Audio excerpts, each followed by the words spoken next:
Okay.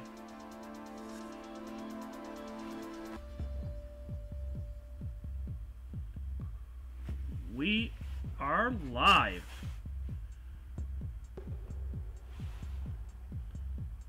Welcome, everybody. And hello, Justin, Butterfly, and Trevor Jacobs. Welcome.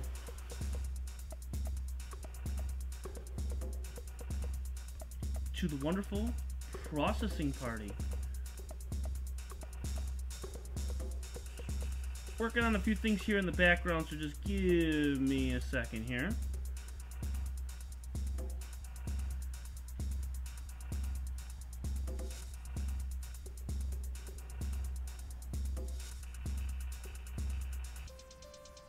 Tried to race out here as quickly as I possibly could.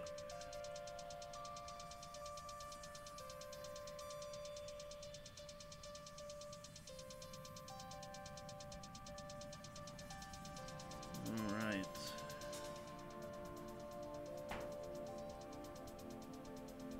Ah! Went out to dinner tonight, so then I'm trying to get as what I can. Okay. All right. And welcome, Daggers, Bobby. Hello there. So tonight, what we have planned is the processing party for what we did on January 4th. So on January 4th, we worked on getting 3 objects. One of the objects was the Rosette. The other object that we got was for the Cone Nebula, and then the Comet, which was 38P. Stephan-oterma, or Oterma, is what we got for the 3 objects. So, the big question everybody wants to know is, how did they turn out? I haven't even looked at them yet. That's crazy to even think about. I haven't even looked at them, haven't even planned on how I was going to do this tonight. I got them all here. I got everything all set. Everything is ready to go. And you're actually going to watch this in live time. So as we go along, we're going to see how all these images turn out. So it's going to be interesting. And I'm going to interact with everybody as I got the wonderful chat room here. Everything's coming in. Cosmic Lettuce can't stay long. I understand you got your stream at 9 o'clock. Understandable. And that is totally okay.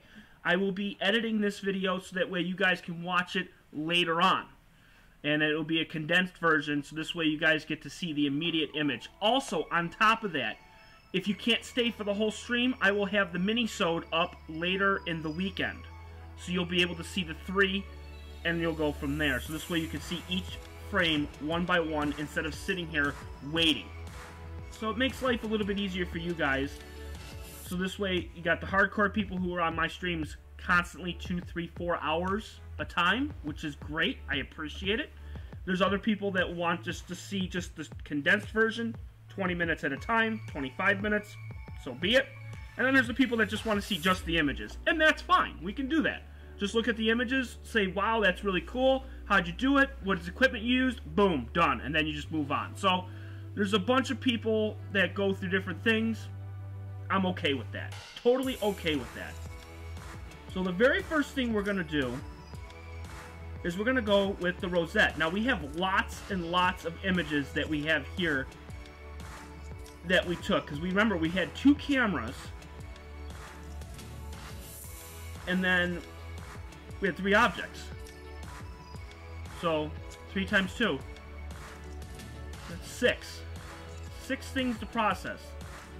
So the very first thing we're going to do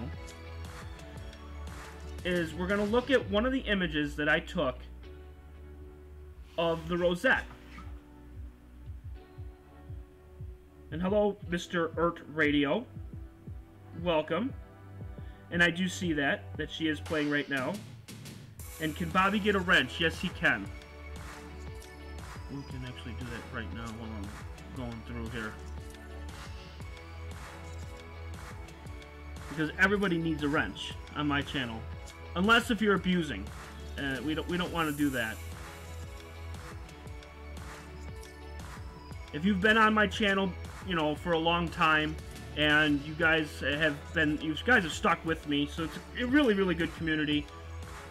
So, which is really awesome. What I'm going to do is we're going to pull this up. And we're going to go right into nebulosity. So this way you guys can see what nebulosity is. Alright, we're going to go to lock screen. You're going to go nebulosity. Boom. Here we go. Alright, cool. So this is nebulosity. Okay, if you guys do not know what nebulosity is, what this is, it's a program that you can use to save different file formats. You can use it to debayer.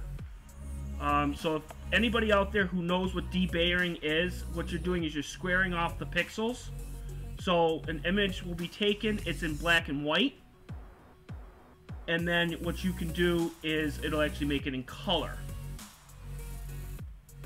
So I am, right now, we are getting, it's just transforming it here. I wanted to get this set early, but naturally, like anything else, I never plan, I just go. Lately, I've been really busy with a lot of other things, so I haven't had a chance to really get this set up and ready to go.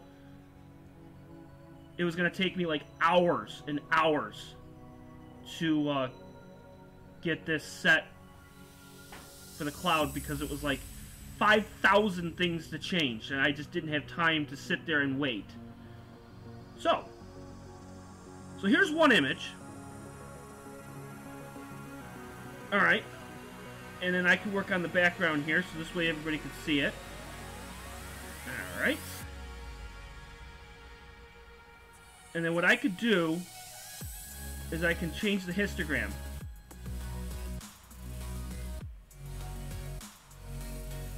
Okay. And we can zoom out. Oh, there it goes. Okay, so it's going.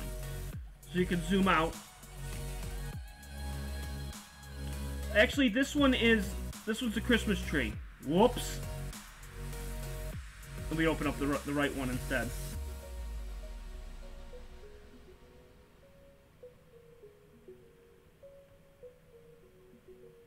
Hang on, let me just pull up the other one.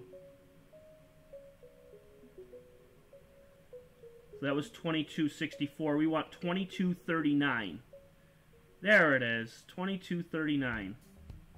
That's the one I want.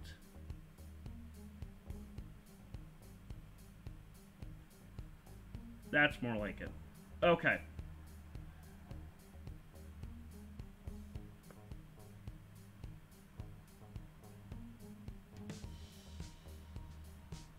Everybody can see that a little bit better? That's pretty good. Okay, so you can see it. So again, this was a 12-minute image. This was the very first image that we took that night. And what I'm doing right now is I'm just changing the histogram so you can start to see some of the actual information start to come through. And again, this is just one sub, so you can get an idea. And the stars looked really good that night, so we were rolling. We were doing really good. There we go. So then you can actually see it.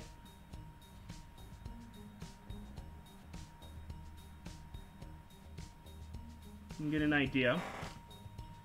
And what we're going to do is, if you've ever used a CCD camera before, most CCD cameras you have to debayer the image to go from black and white to color. And what I do, especially with hydrogen alpha, is you want to get as much detail as possible. So what I'm going to be doing is I'm going to use the batch one-shot color, and I'm going to be using extract the red. Okay? So again, we're just going to do this image so you can see the difference between what a regular image is and extracting the red. You're going to notice there's going to be a big, big difference in detail. Ready?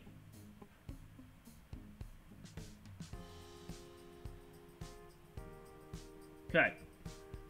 Now you see it got a lot brighter. So what I'm going to do is I'm going to make it a little bit darker, because when you extract the red, what it's doing is it's taking only the red channel on the hydrogen alpha filter, if that makes any sense. Okay, so now you're going to see a lot of detail come through here. Okay,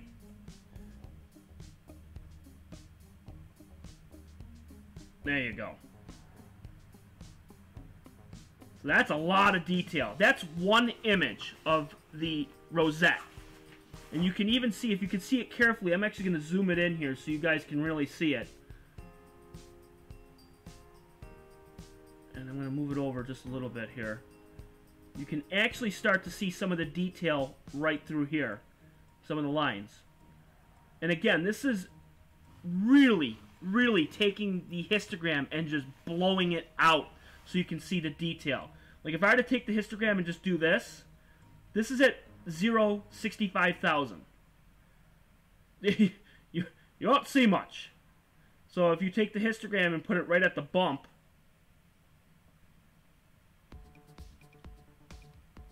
you can see, I gotta get it over there.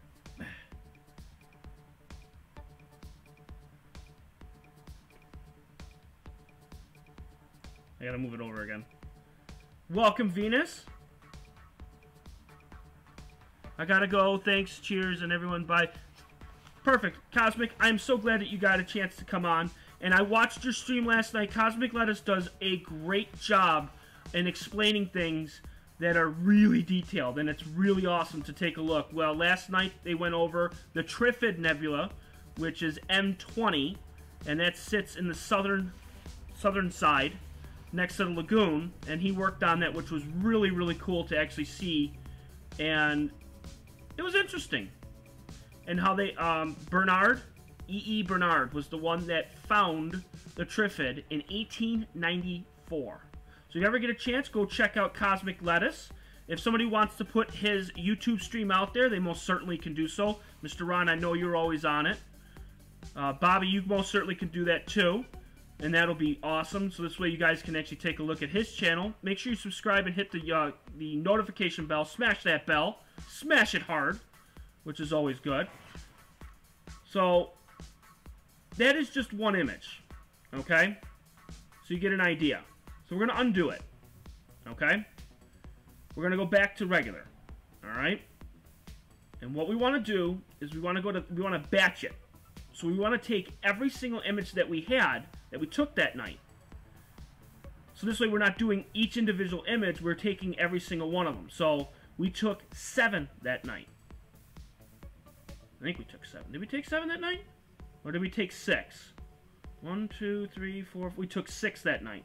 So 6 12-minute images. Alright, so then we're going to open all 6 of... blah, blah, blah, blah, blah. All 6 of them. Alright, so now it's going to go real quick. 1, 2, 3, 4. It's just going to continuously keep going, and you're actually going to see them in real time. You're going to see how the image is getting darker, and it's just going through one by one by one. So now this is number 4. Okay, you see how the image got really big and then shrunk. It's getting big and then shrink, big, shrink, because what it's doing is it's actually taking the pixels and actually combining them, and it's actually debayering the image. So it is done. It took all 6. Now, of course, the image got darker because it went up higher in the sky that night. So you can get an idea of what it looks like. But I'm going to change the histogram a little bit here. There we go. Alright. So we did all 6 of them. You got to see that in real time. It debayered it. You got to see it super real time, which is great. And of course, you got the histogram on the bottom left so you can actually see the difference in how much detail. The more red you get on that histogram, the more detail, the more data that you get. So it's always good to get as much data as you possibly can, especially when you're getting hydrogen alpha. So now, we debayered the image. We got them to extract the red channel. So we're going to flip it back to Deep Sky Stacker. Well, bam! Going back to Deep Sky Stacker. Alright, so we got that pulled up. So now, we are going to open the files. And unlike Earth Radio, we have them organized. Well, bam! Just kidding, Ron. Just kidding. Just kidding. So now I gotta go to OSC, which is one-shot color extracting the red. Now, of course, if you have a monochrome camera, it's a little bit different. Monochrome, it's gonna be in black and white. It's gonna be much, much more sensitive than a one-shot color camera. I'm sure everybody knows that. I've beat it like a dead horse. But we got the 6, so we're gonna open them up. All right, bam, all 6 of them. It's gonna say OSC NGC 22 to 39. And will these be on my site? I haven't worked on my site in months because I've been working on YouTube. I haven't gotten to my site, but I will get there soon. I will get to my site soon enough. I will get them up there. Give me time. Give me time. Just give me time. All right, so now we have the 6 here. And by the way, welcome, Megan. I saw that you came in. Welcome, Kev. Kev P. So now you're going to see this real time. So now you see the 6 images that are up. I split the screen, but it is the same thing, which is Deep Sky Stacker. If you're an astronomer, you've used Deep Sky Stacker, so you know exactly what it is. So we have the 6 that are pulled up. What you can do now is there's a histogram thing on the top right, and what I can do is you can actually see it real time. So you can actually change this here.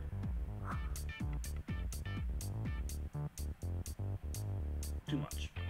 Come on, a little bit to left.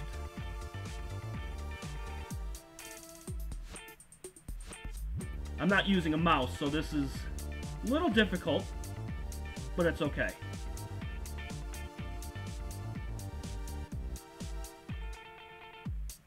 A little bit more.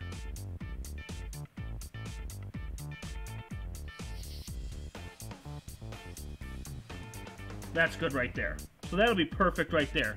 So now you can actually see them in real time. So now I can go, that's image 1, image 2, image 3. So you can see it's getting darker and darker, and that's fine.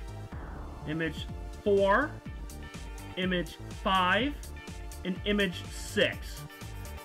This is good in case if you get, you know, a blip in the guiding, whether it's, you know, a cloud, somebody shining a light, a car going through, anything. A plane going through, like I know when we did the cone, there was a plane and a satellite that went through on both of them. So you ditch that. You just get rid of it. Unless if you take a bunch of them, so you could probably use it, but it might show up in the final image. So that doesn't matter. We got 6 of them. It's good. So then at that point, then what you do is you go through and you try to find the best one. Now this one looks to be pretty good. You can actually see, now I don't know if you guys can see it or not. Yeah, you should be able to. You should be able to see the, what they have is, it's like a magnifier on the top left. And what it does is when I move my mouse around, you can actually see the stars and see if they're pinpoint or not. This one seems to be pretty pinpoint. I like this one. This one's not too bad. This one was number 3 that I took that night. Not too bad. What was number 2? Let me see what that one did. That one's even better. I like that one. Yeah, Megan, I got lots of them. I got tons of them. I got 6 of the Rosette, and we flipped the cone, and I got 6 of that, and then we flipped to the Comet, and then we got about 45 minutes of that, and actually got to watch it move in real time. So we got lots. We got lots to go over. This is going to be a fun night. I'm going to be on for about an hour and a half, so we're going to be going through a lot of stuff, which is going to be so amazing. So, guys, get ready. You guys are going to have lots and lots of fun. Sit back, you know. It's cloudy here, so we're not going to be getting anything for stars live, but we got stuff from before. So, next thing we're going to do is we are going to get the flat files. Now, I've already used the flat files on here, so I'm going to put those in. Bobby, take care. It's good to see you. And Bobby, I will have this, as I said, I'll have this edited, so you'll be able to see this in real time, which is great. Alright, so then we're going to use the flat files. Open those up. And now if you notice at the bottom, you notice that it's gonna have a different picture, a different little icon at the bottom. those are the flat files. So those are on there. So those are good. Alright. And then we're going to use offset bias frames.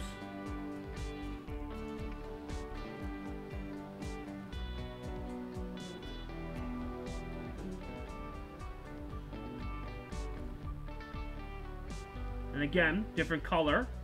So now we have our bias, and we have our flat frames. Again, these are called calibration frames. And what they do is they subtract all the wonderful little things that happen in your camera as you're taking images, whether it be dust motes, or just little tiny hairs, or little like specks, stuff like that. And it also, with the flat frames, it eliminates that chromatic aberration, which is always good. So now,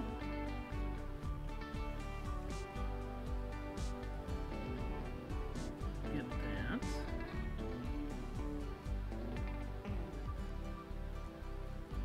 Oh, I did not do...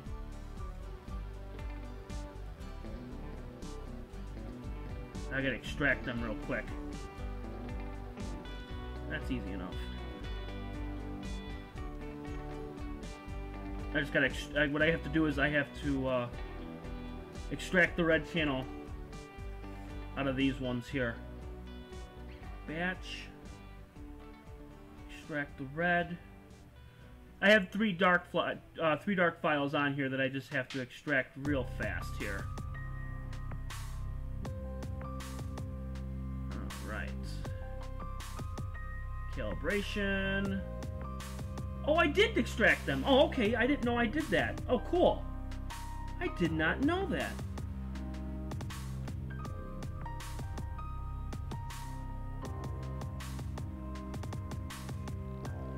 Yeah, here they are. Cool. Did not know I did that. Alright, sweet.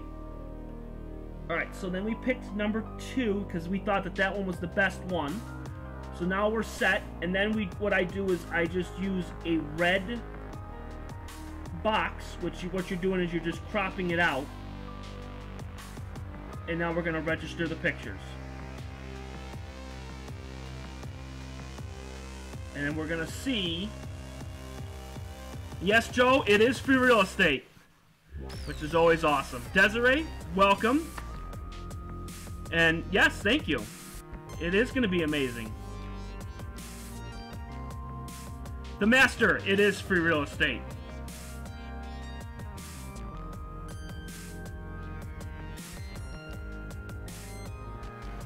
$195. Well, that's gonna be too much, so we're gonna crank that down a little bit. Wow, 168. Man, that's a lot of stars. Okay, we're gonna bring it down just a little bit. What I'm doing right now is I'm just using a star detection threshold to see how many stars are in there, so when it stacks, it's going to use those stars to stack them one on top of the other. And now...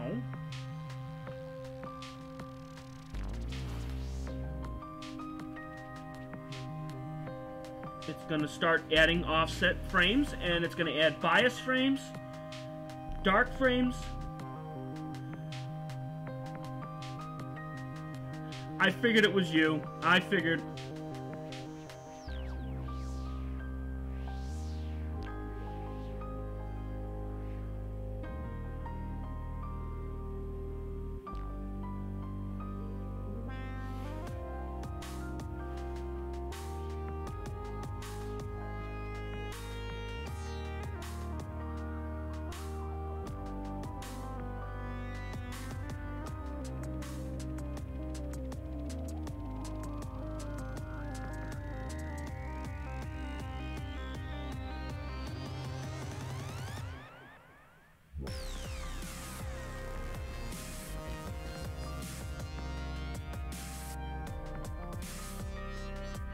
Alright, so right now it's just registering the 6 frames right now.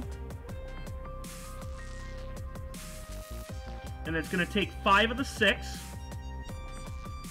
And then it's going to stack it. And then you're going to be able to see the actual final stacked image in about a minute. Here we go. Now it's stacking it. Welcome, Tanya. Joe, yes, aliens. It's all about the aliens.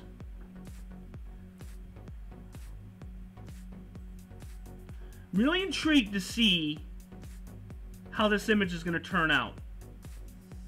And now it's saving the final image. So what it's doing is it's running all this stuff in the background. All right.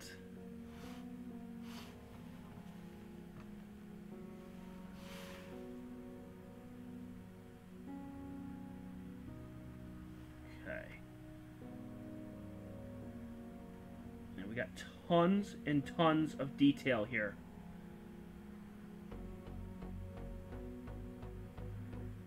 Which is awesome. And this is what you want. You want this to have as much detail as possible. So what I'm just doing is I'm working on what's called the darkness, mid-tone, and highlight. So you're going to get as much detail as possible on the actual image itself.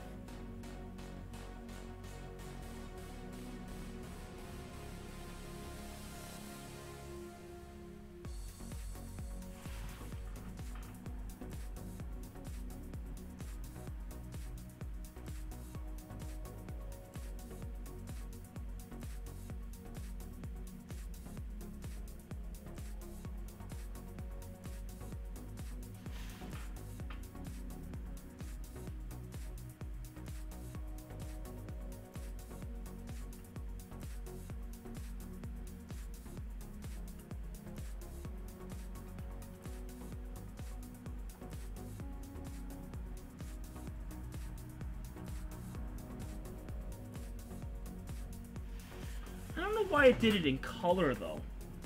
Shouldn't have done that.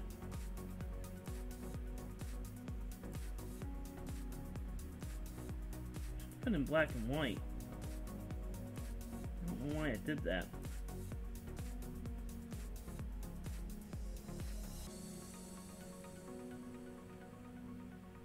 Nonetheless, you're still going to get some detail, but let me check here.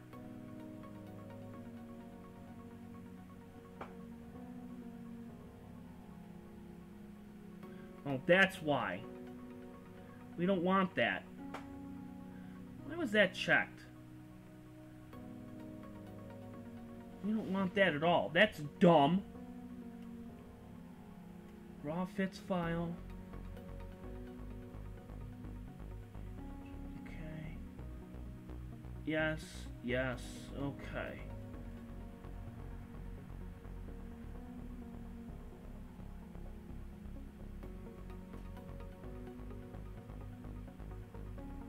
Okay.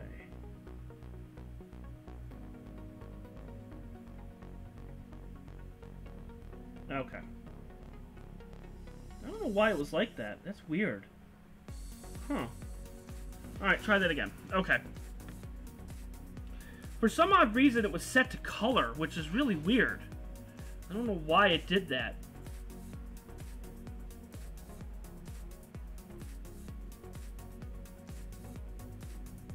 But now you're going to get a black and white image, and it's going to be a little bit better. I don't understand how that was possible. But we're good.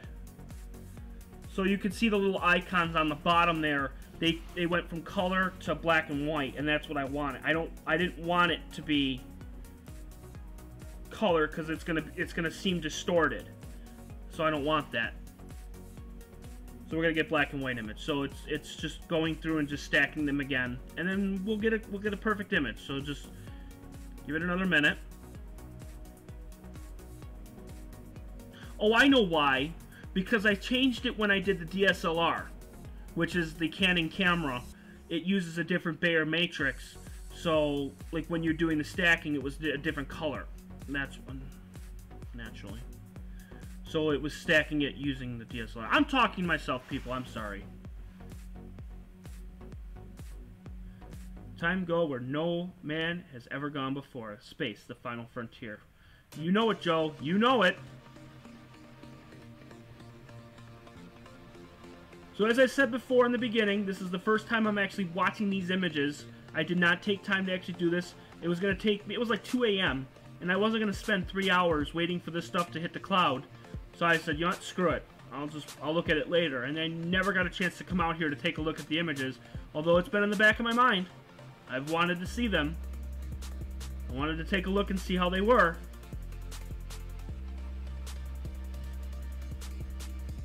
Okay. So now this should be about 15 times better. Yeah, now it's going to be black and white. So now we should be in good shape. Alright.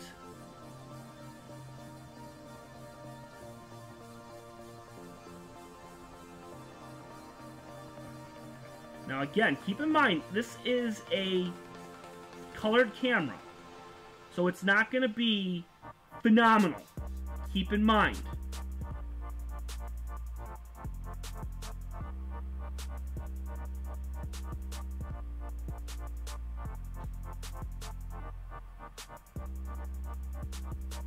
And what I'm doing is I'm just bringing out the detail little by little.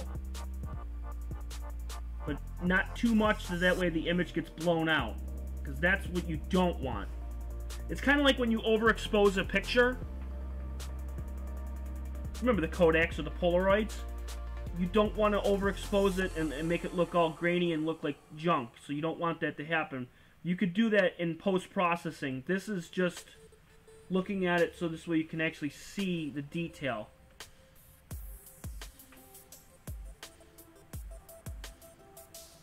That one's good. I like that one a lot. Alright, perfect. So now we're going to save it to file.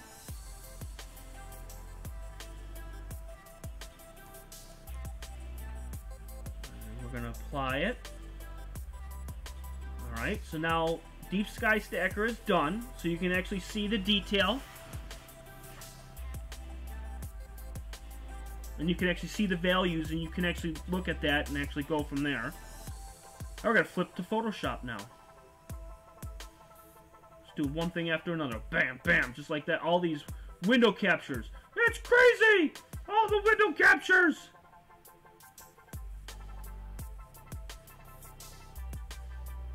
Close this out. I got way too many windows open here. Close that out. There it is. That's what I want. Open Photoshop.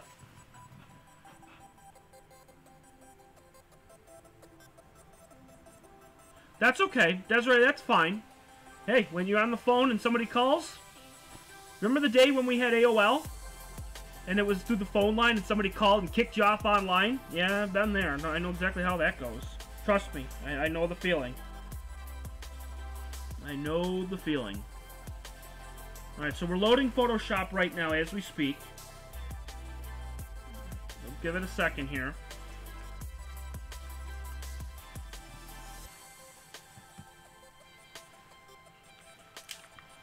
What I'm going to do real quick here is move this out of the way here. Come on. There we go.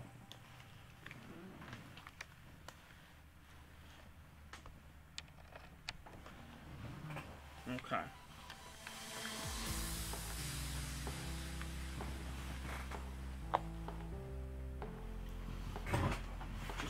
I'm moving the headphones because they were all tangled. Okay, there we go.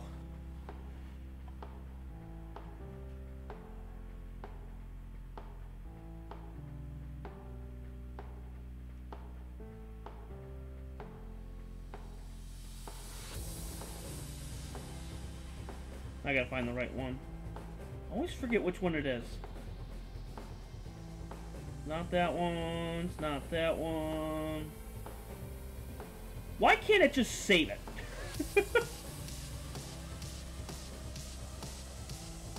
There it is. That's what I want. Well, bam!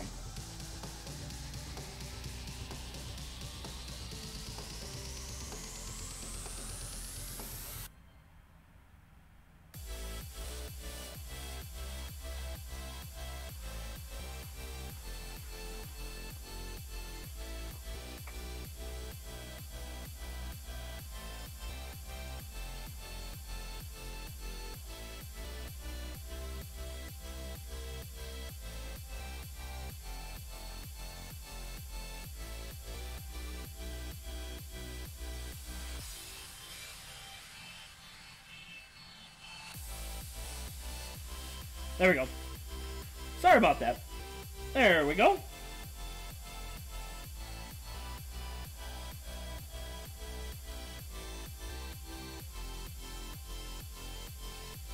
Okay, how does that look? Does that look good? Alright. So this is the Rosette. So this is the stacked image. So this is 6 12-minute exposures. So you can get an idea of what it looks like. Now, what we're going to do is the very first thing is we're going to create a copy. So this way I have a second copy. Hello, Jurgen. Welcome.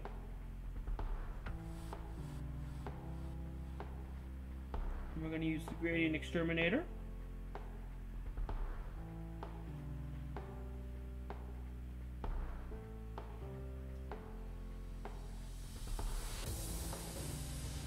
We'll see what that does. Makes it a lot better.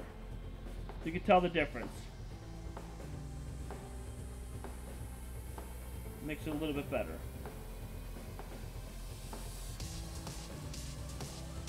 Okay.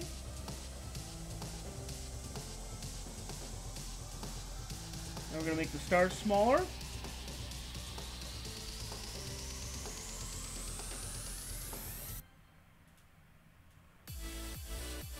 Okay. Then we're going to use the space noise reduction.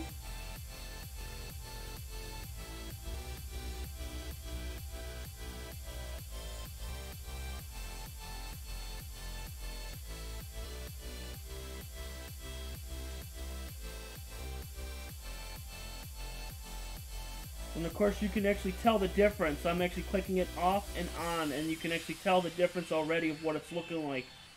And then we're going to use the space noise reduction. So you can tell that these tools make life 1,000 times easier.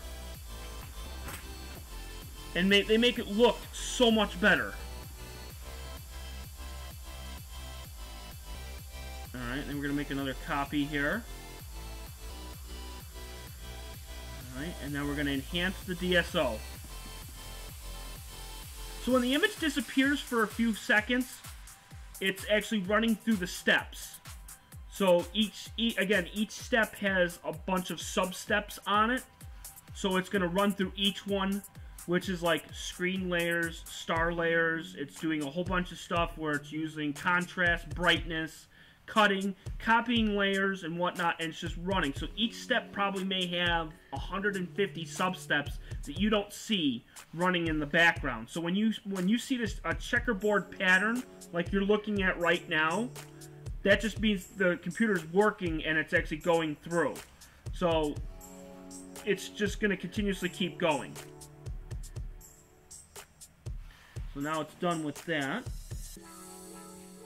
And then the next thing we're going to do, and again, I can actually take that off and you can actually see the difference of what the image looks like compared to, you know, what it has. So,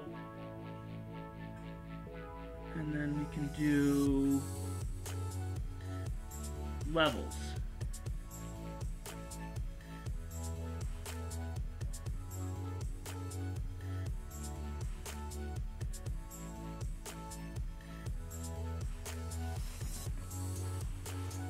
Now again, I only did, I think it was 2 darks. So I didn't have enough dark frames and enough real good information on the actual calibration frames. But you can really see the detail through here. You can really see it, which is really, really awesome. I mean, it definitely is going to turn out really, really nice, which is super, super awesome. And looking at this on the stream, it looks really good. And for a one-shot color camera, this is not bad. When I switched this to go to monochrome, like Jurgen, you have a monochrome camera. You have, I think it's the 1600, the ZWO, I think is what it is. That's a phenomenal camera. Hello, Astro Live channel. Oh, excuse me. So when you see that, then it's going to be, you know, naturally it's going to look a lot better because you have a monochrome camera. Now, again, like I've said before with processing, is I could spend 20 to 25 minutes on each image. I'm not going to do that. I'm not going to take a lot of time with these images. I just wanted to see the preliminary of what it would look like. And right now, up to this point, I'm very happy. Very happy for what we got.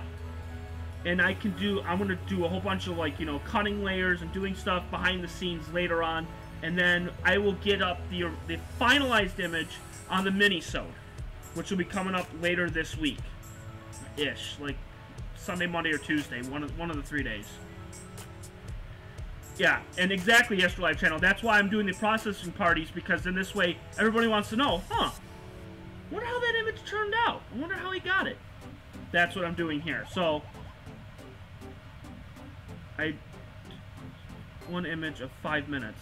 I captured the array. Oh, yeah, I mean, and then the images I took here, these were 6 at 12 minutes apiece. So, again, this is just a look to see what it looks like, and I'm very, very happy with how it turned out. So now the next one is we're going to flip it back to Deep Sky Stacker, and we're going to look at how we did with the Canon camera. Now, I did not take calibration frames with this one. I don't know how this one's going to turn out, so this will be interesting. Because I have never stacked an image using the Canon camera up to this point. Never done it. I've had it and really never used it. I've used it for wide field, but not for actual, like, imaging. So this will be interesting.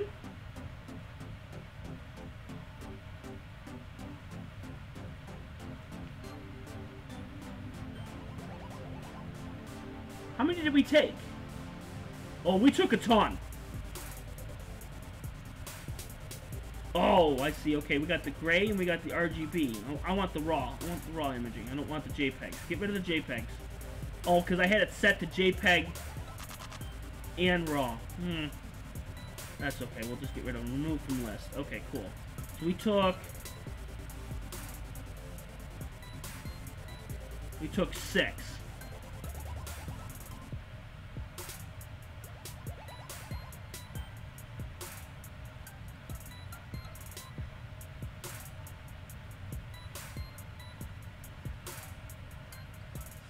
Oh no, don't tell me oh.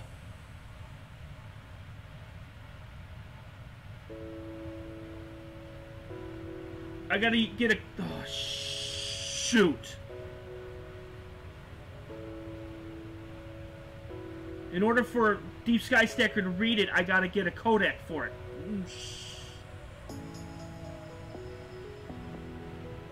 Shoot. Hang on, let me see if I can fix it in the background here.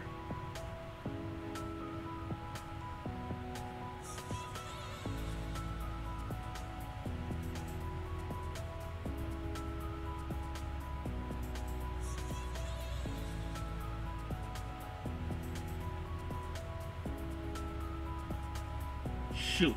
Okay, well, I'm gonna have to use the JPEG then. Darn it! Okay, well...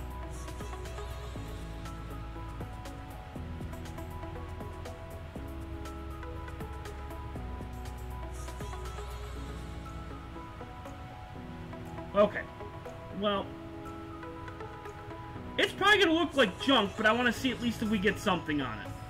Until I can get the, Jurgen, or Astro Live Channel, I don't know if you've had any problems with this. Ray Clay, by the way, welcome. I don't know if you had any problems with this, with the raw files, with the CR2, with Deep Sky Stacker, by putting it in. I know I've had problems with this before. You gotta download a codec, which is not Kodak, but codec, which is CODEC, where you gotta download it so that way Deep Sky Stacker can read the CR2 file. I know this is new to some people who have no idea. Jeff, you might know. Well, I'm just gonna have to use it. Dang nabbit. This is what happens when you don't prepare.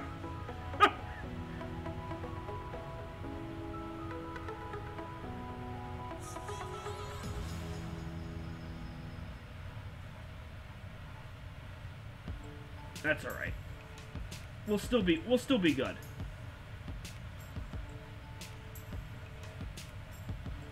We'll just use the JPEG ones for now, I guess, because the raw ones won't show up. Remove from list.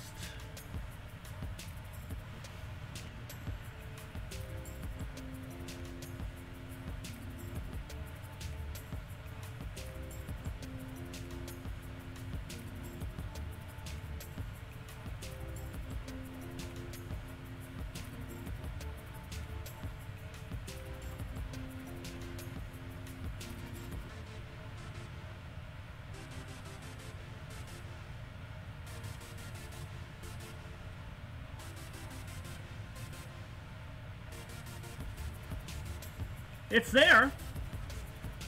The latest DSS can read CR2 after stacking. Well, I'm on 3.3.4. I don't know if this is the latest one or not.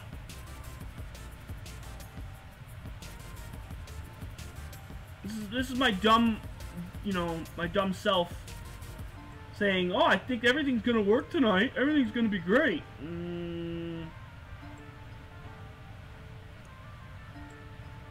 I'm a dummy, but that's okay. Fine. We'll see what this looks like. I just want to see, because I'm just as intrigued as anybody. I remember having problems in Deep Sky Stacker. I definitely remember going through and then trying to figure it all out, and you had to download something on a website to find it, so that way it'll actually pop up.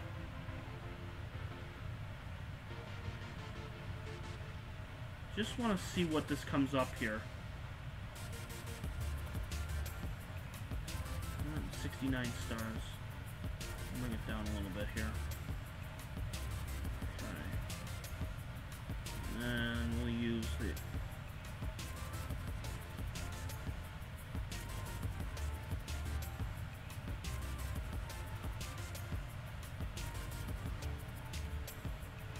We'll just apply it.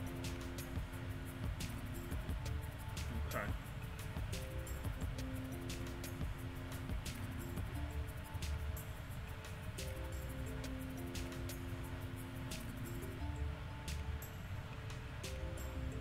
I want to get it. Oh. Darn it! There we go, that's what I wanted. Okay, so now let's try it. Let's see what it's going to do. This is 1 hour of images, so we'll see what we get. And you get to see it. You get to see it in real time, which is super cool. And Happy New Year to everybody out there. I know I said it on January 4th, but today's the 11th. It's one week, which is so cool. Thank you, Ray Clay. It is a beautiful image. This is taken with the Canon 1000D. It's a modified camera, so looking good for a preliminary image. I like it. It's not bad. This was a 10-minute image, and we took 6 that night, which is super awesome. And Butterfly, it is looking great. I love it. So it's stacking the images right now, computing the offsets. Exactly. Like, let us do all the work. We love doing the work. Although, Mark loves to explain it very, very well. And he is really good at letting people know what certain objects are and you know, and how they got there and what year it was discovered and how the gases and all that stuff. I'm not all that great with that stuff. I just love taking the pictures and just exposing the living hell out of it. Like, Mark will take 20, 30, 40-second exposures unguided and jump to like 15, 20 objects in a single night. I'll pick one object and I will just absolutely image it like crazy. I mean, if I wanted to, I'd love to do like 35-minute exposures. And imagine if I got that in with a monochrome camera. Imagine that. That would be crazy. If I got it in a monochrome camera. With 30-minute exposures, that would be sick.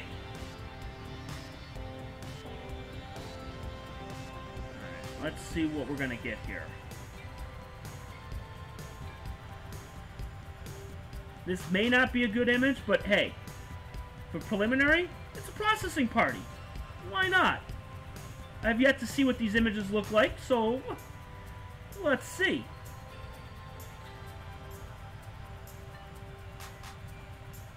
No, this was not captured with a CCD camera. This was actually captured with a DSLR. So this was a Canon 1000D that was modified. So this was a modified camera, so this is not CCD. This was not cooled or anything like that or all that good stuff. So this is like rudimentary, you know, considering what you know what's going on. That turned out crazy. That's ridiculous. That's with a freaking. That's crazy. What the frick? Oh, I'm gonna have some fun with this one. Are you kidding me? This is with a DSLR.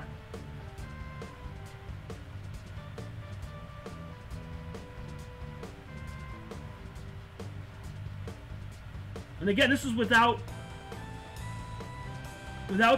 any calibration frames whatsoever. No calibration frames. And there is a gigantic dust mote right there. Like, I mean, with flats, that could disappear real fast.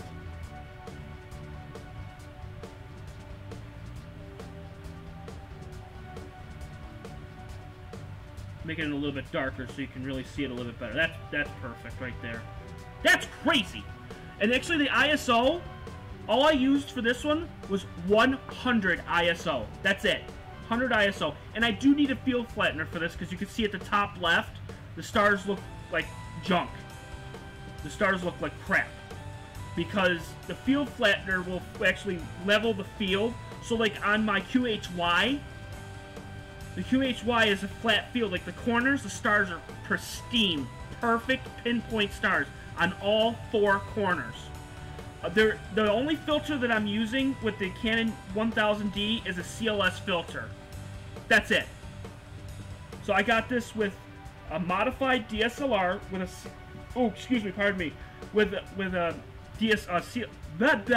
CLS filter. So what you could do with a DSLR is just crazy. That's just crazy. And then of course, then we could process it and make it look even better. Rose DSLR. And naturally, of course, I can go into like post-processing and spend that time, like I said before, where I can really go nuts and really go at it. So now we'll go back to Photoshop. Bam! Photoshop there. And then, of course, that's, again, if you're just joining me, that was from the QHY9C. Now, that one was with a Lumicon 12 nanometer hydrogen alpha filter with a colored camera. That is not monochrome. So you're not going to get as much detail, and you're also extracting the red channel, so you're losing the three other channels, which is the green, green, and blue. Okay, so you're losing those. You're just getting solely the red channel. So there's not much you can really do with a colored camera, but hey, you go for it. You do what you got to do. You know, it's just amazing.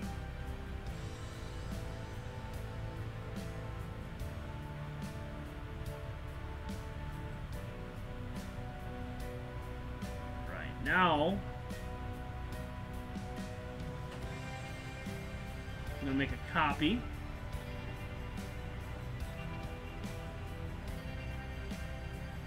And then we're going to use the gradient exterminator. And again, what this is going to do is it's going to create the colors to be a flat field. So now you can see the difference. Like, that's on, and that's with it. So you can see the difference, which makes it a little bit better. Yeah, CLS modded. From light pollution, by the way, too. I'm in the red zone. I'm at 1800% with the light pollution. The exposure time for each frame was 600 seconds, so 10 minutes. So these are 10-minute exposures.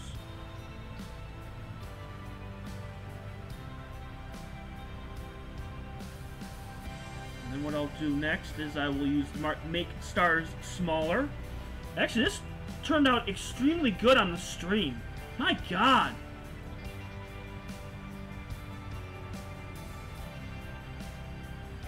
I didn't think it turned out that well.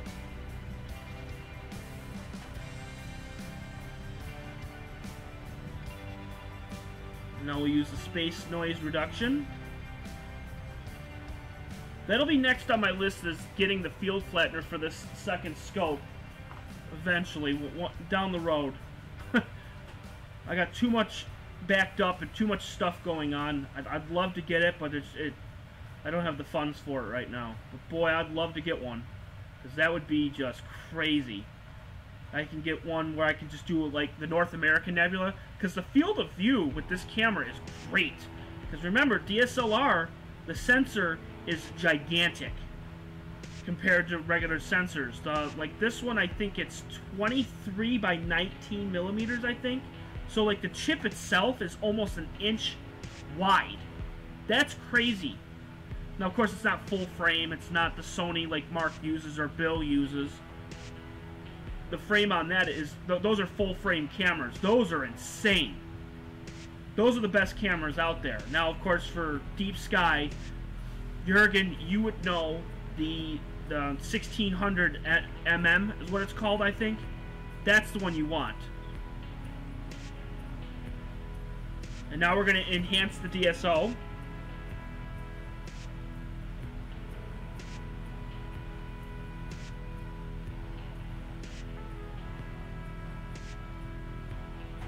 Thank you, Astro Live Channel. And it just goes to show you, it doesn't matter what light pollution you have. You can get anything in the sky. As long as you have the right equipment and as long as you've got the right stuff, you can shoot through anything. Because I got the damn people across the street, they got their freaking lights on every single night. Because I'm on a gigantically busy street, and it's just crazy.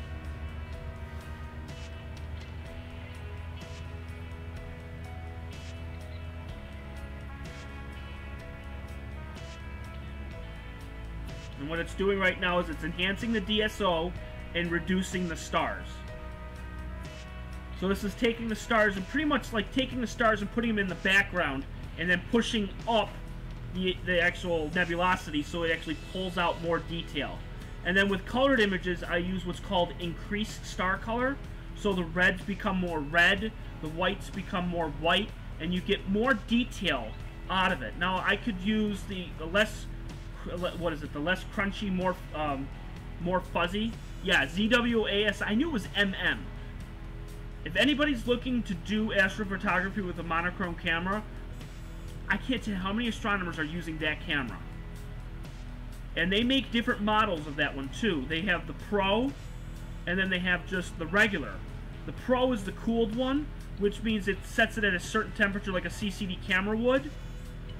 Then there's just a regular one that does not use any power, and it just uses it just as a camera, but it can get hot. And it can create noise on the image. So it may not be the best, but it is very sensitive, and it's a very, very good camera. And Jurgen would know that because he has it. So that's that compared to this. So it makes it stand out more. So now the next thing we're going to do is we're going to take the levels.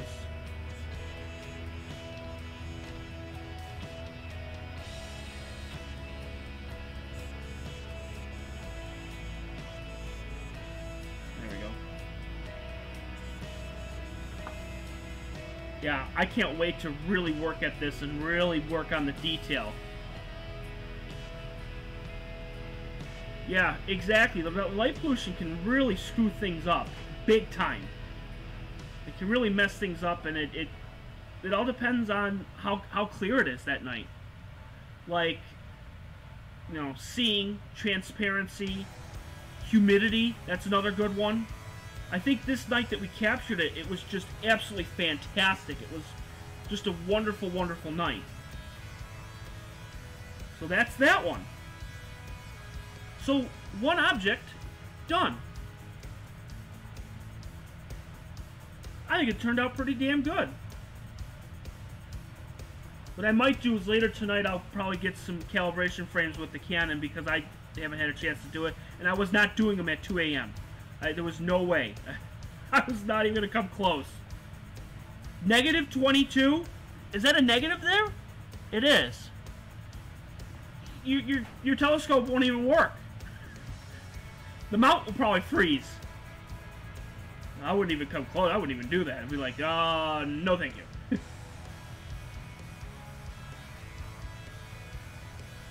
Let's take a look and see. Let's zoom in on it and see. Now, of course, it's going to be bloated and stuff, but I can work on that. And then, of course, you're going to see... It did look like it was a tiny bit out of focus, but that's not terrible.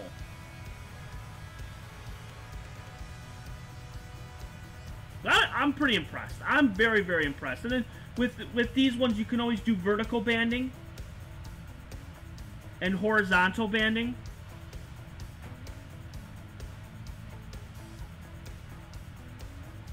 Thor's helmet. You know, that would be interesting to get Thor's helmet.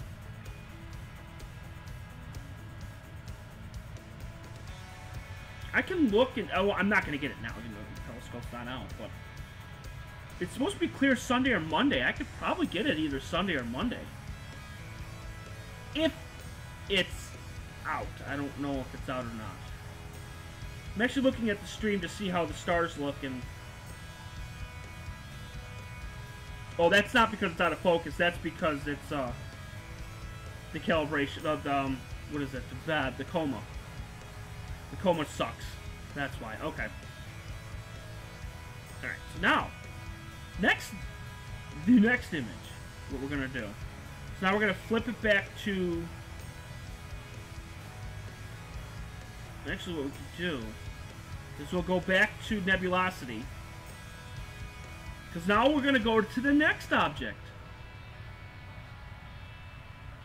And ladies and gentlemen, we're going to do the Cone Nebula.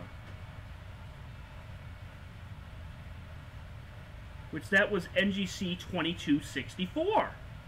Oh, the Cone Nebula. So everybody can see it. It's right there. It's wonderful. It's a black screen! Ah!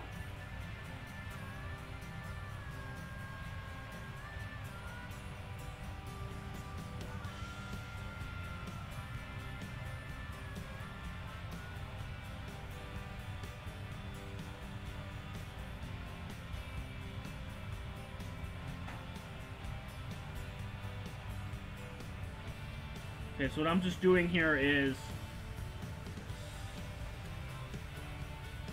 There we go.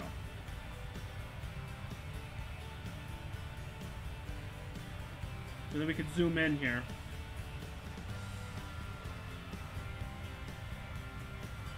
So that's the Christmas tree cluster right there. Oh, that should be perfect right there. And the cone sits right here. This is the Cone Nebula that sits right there, and then this is the Christmas tree cluster, which is right there. And then you're going to get nebulosity all throughout here. So if I stack this correctly, I should be able to pull out some detail in this. Now, Mark D'Antonio and Jurgen both said that I won't be able to get much. They're most likely right. But as I said, as an astronomer or astrophotographer, you gotta try. You gotta go for it. So you just gotta go for it.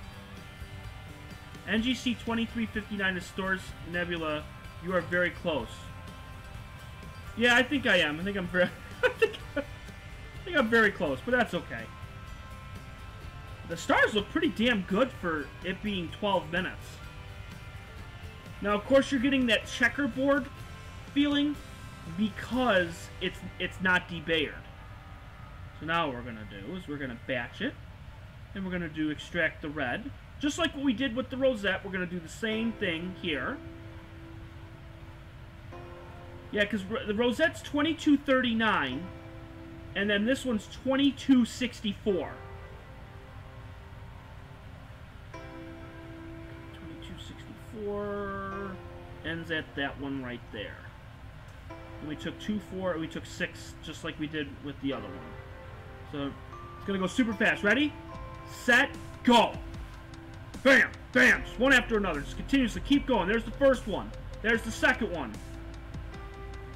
Here's the... Oh, there's the one with the plane and the satellite. That one's gone.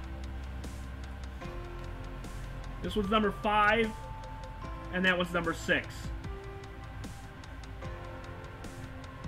Alright, so now it's done.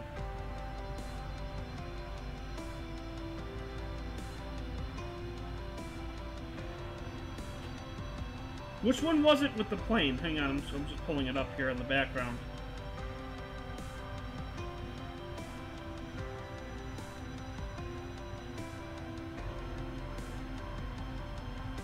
I think it was number 3, I think. Well, I'll be able to see it, because I'm going to go through it, and I'm going to be able to pull it up. 2264. 2264. There it is right there. Okay.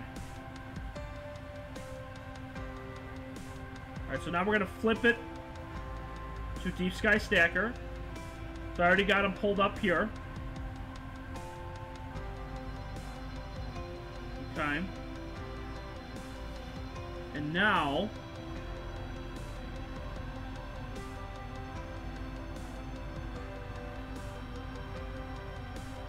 we're going to play with the histogram.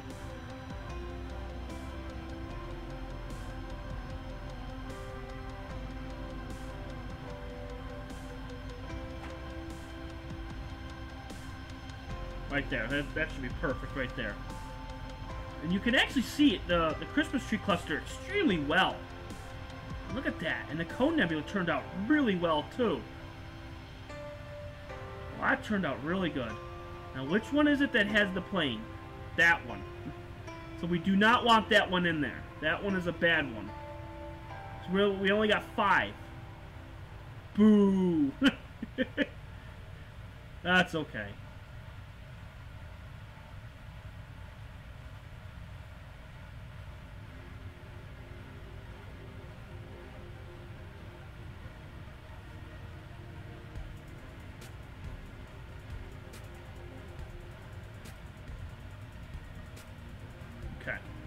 How do the stars look like in the middle? I think they look pretty damn good in the middle. Even the tiniest stars look pretty damn good.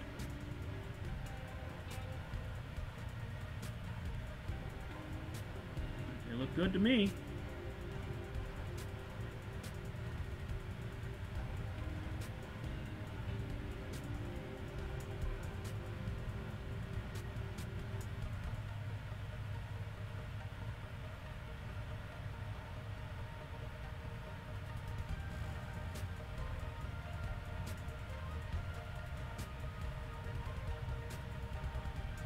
Okay, what do we got here? Let's see. That's perfect right there. And we're gonna go. And we're gonna see what it looks like. Hopefully we're gonna get some detail. I can't make any guarantees, but we're gonna try. We're gonna see what we're gonna get.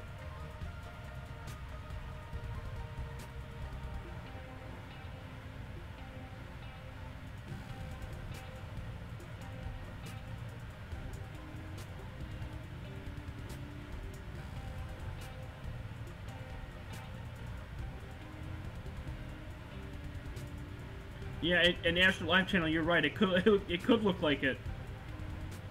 Wait till I get the finalized image. Wait till I work on that. That probably won't be until Sunday or Monday, when I physically go in and actually take the time. Jurgen, I know you probably take a lot of time with your images to actually physically do it, but again, you do pics and sites, so it's a little bit different.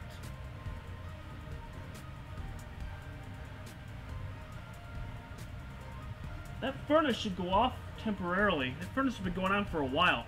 It's cold. What's the temperature outside? 13. It is 13 degrees outside. It is cold. Brr. Alright, it is done. Let's take a look and see what we got.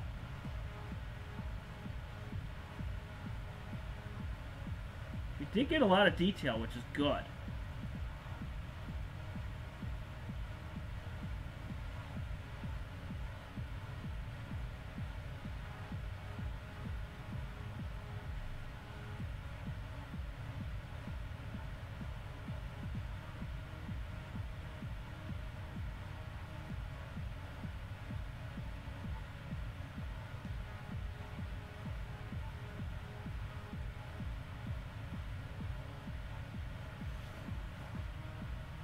This actually turned out much better. Oh yeah, this turned out really good.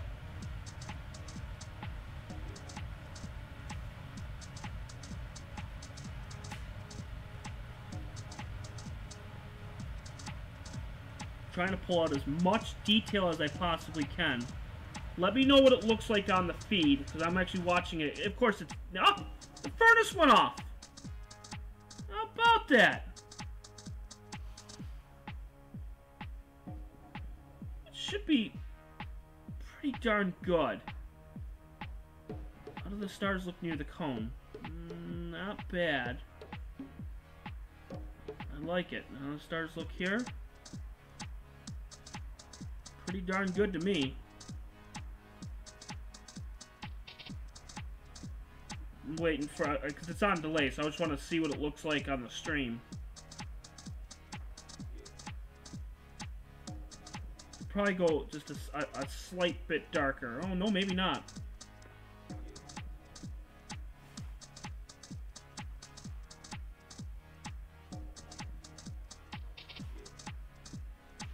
Can I zoom in on it? Yeah, I can. There we go. Now you can zoom in on it so you can really see the cone and really get the detail. That's pretty darn good to me. I don't know if I want to go to 4 degrees. What's that going to do?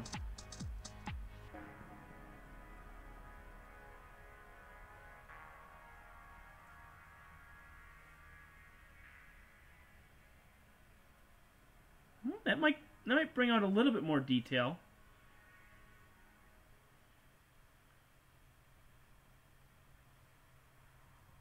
Try that and see what that does. Nah, I don't like that. That's not good. No, no, no.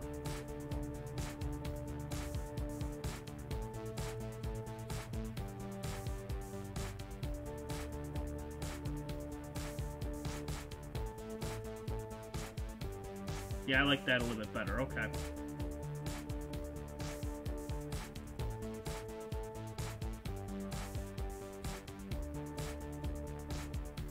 Yeah, that's much better. Okay, we'll save that. Again, I'm not spending too much time on these, just enough so that way you guys can take a look at it and see what the images we got.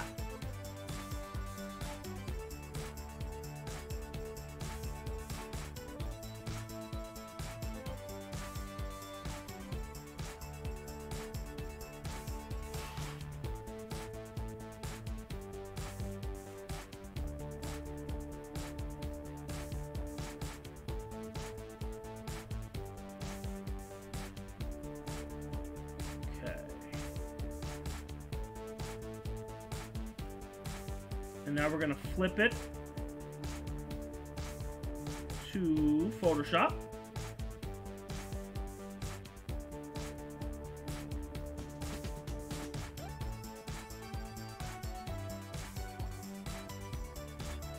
I'm going to do the same thing. Create an exterminator.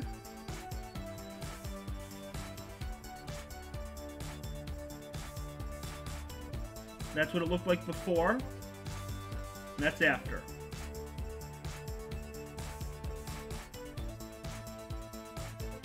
Alright.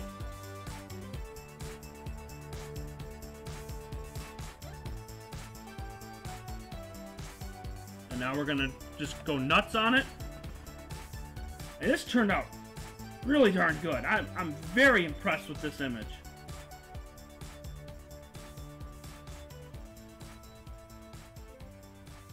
I mean, you're getting faint detail with some of this stuff, too.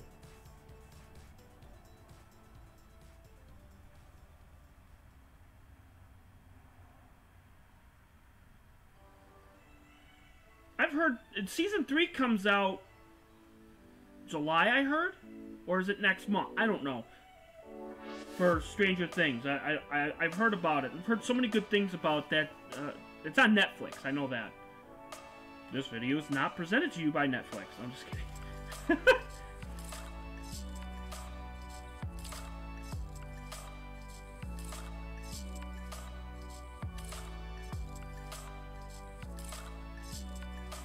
Yeah, this turned out phenomenal. I'm very, very impressed with this image.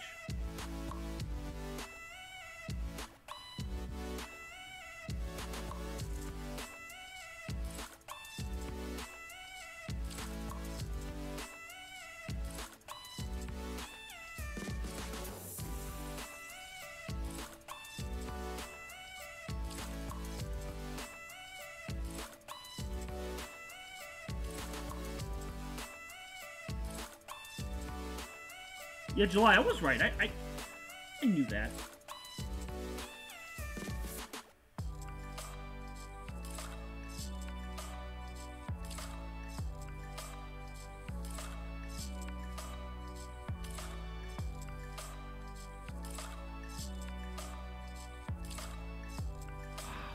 This one turned out absolutely phenomenal.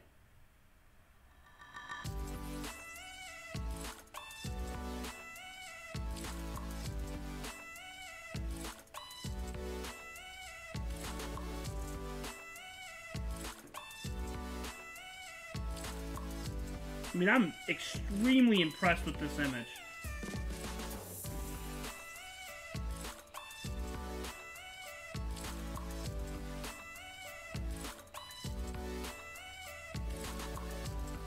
Trying to get it to be... There we go.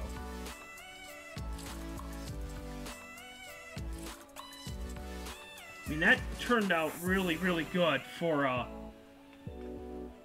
one-shot colored camera. I'm very impressed with that image. The dust lanes, you can see them. You can actually see them in the image. That is crazy. Like, if you can notice it, it's all in here. There's, like, all dust. Because you can see up at the top, like, there's actual stars, and you can actually, like, see the lines. And then if you look carefully, like, there's stars here, and then it's all, like, cloudy. Like, dusty and cloudy all throughout here, and dusty and cloudy there. And then there's the cone that sits right up here. And then the Christmas tree cluster is right here, and you can actually see it's like an upside-down Christmas tree. And if I work on this a little bit more later on, I could be able to pull out even more detail with the nebulosity. You can easily pull out more, and then you can see there's a little dark lane up at the left side here. Oh, I could so work with this. This is going to turn out extremely well. This is going to be insane for an image. Very, very impressed. Now the most intriguing one. If it turned out that good with the QHY, I don't know how it's going to turn out for the Canon camera. This is going to be interesting. I don't know how this is going to turn out.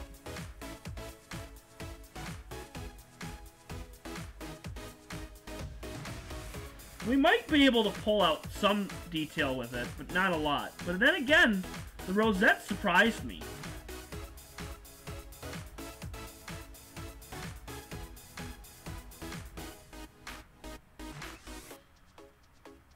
So, I don't know. Oh, what did I just do? No, shoot. I don't want to do that.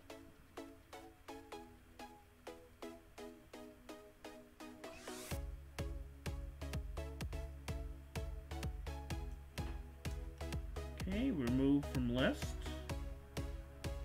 Okay. And remove from list.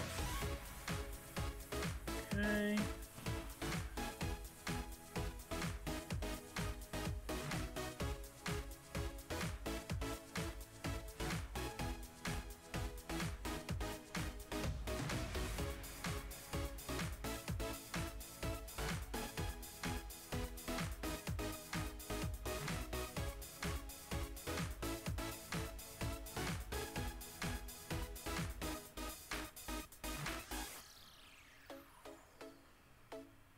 I'm just looking at the...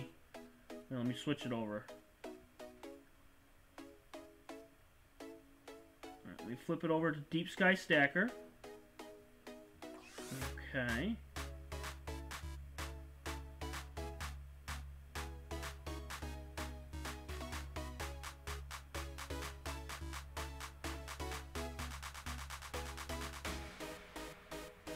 Again, once I figure out the darn raw file on Deep Sky Stacker, I should be able to pull out this in detail. But we'll try. We'll see what happens. How do the stars look on this one? Now I know one of these the plane went through. Which one is it? There's one. I think that's the one, I think. Oh, crap. It went through two of them? Oh, because they were staggered. And since they were staggered, the satellite went through one of them. Which the satellite went through this one. Because there's a satellite right there that goes right down the middle. And then the plane went through this one. Which is right here.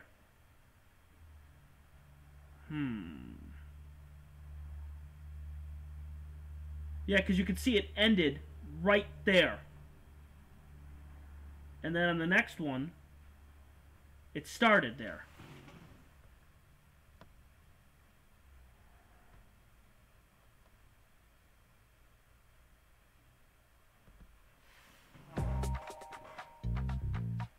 Alright, so I guess we'll put in the one that has the satellite, I guess. I don't know.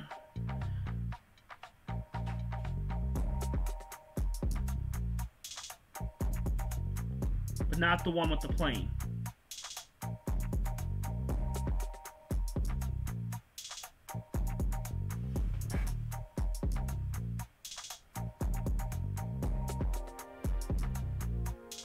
Is it just me?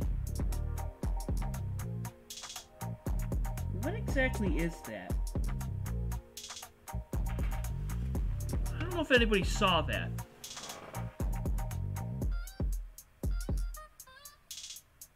Hang on.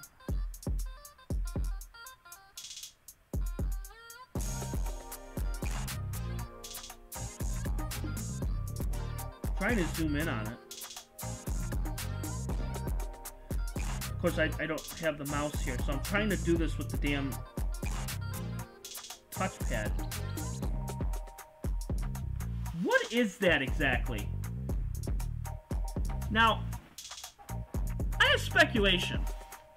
I have speculation of what that could possibly be.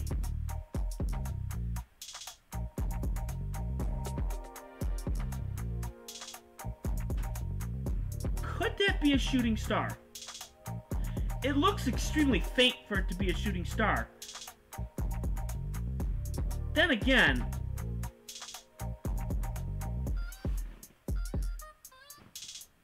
let me check the images here. Let me see. That's not there on that one, but it's there on that one. But then you look at the next one, and it's gone. Completely gone. And then the fourth one is when you have the plane that goes through, but the plane actually shows different colors. And then everything's gone on that one. Okay, I'm going to show it again, because that is...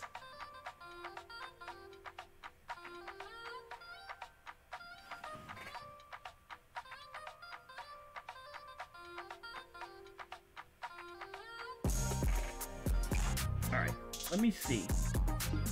When was this image taken? I know we're like... I just want to see.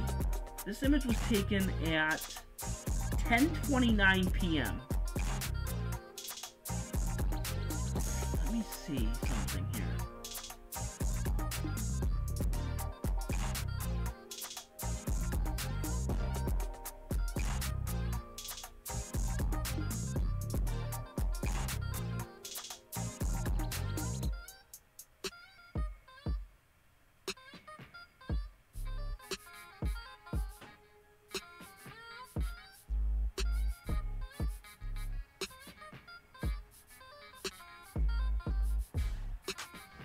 what I'm doing is I'm just looking to see if I can find it on the QHY.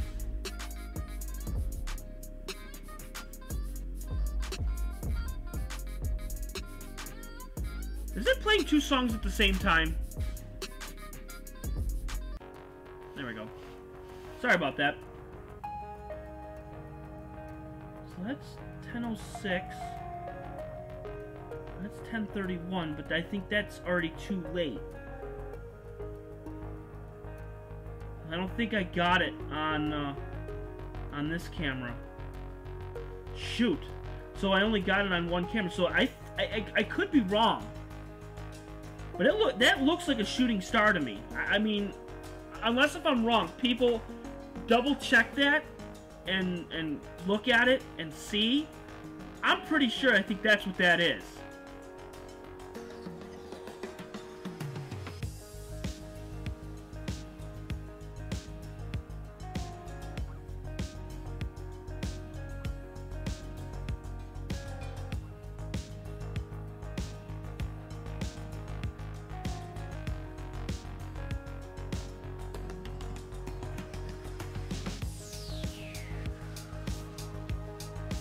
Yeah, it's gotta be. Isn't that interesting? That I caught a shooting star on one of the deep sky images. It's not even like a freaking wide field. It's on a freaking... That's ridiculous. That's crazy.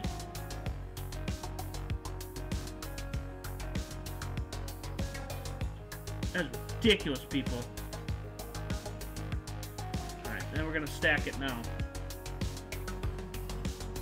Is it showing up on... Yeah, it's showing up clearly on the stream.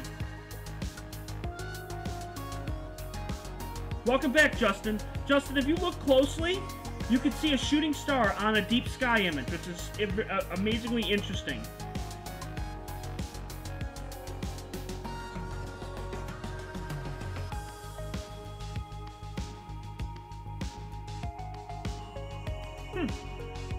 So what it's just doing is it's just stacking the information again.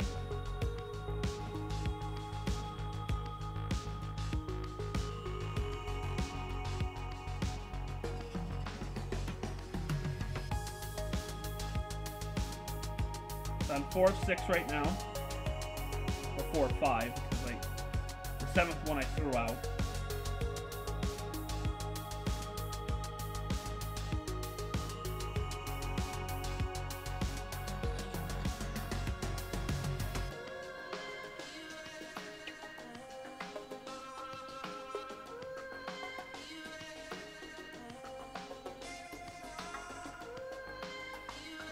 And now it's gonna just do the last part here. Alright, and now we're gonna save the final image and we're gonna take a look and see what we get.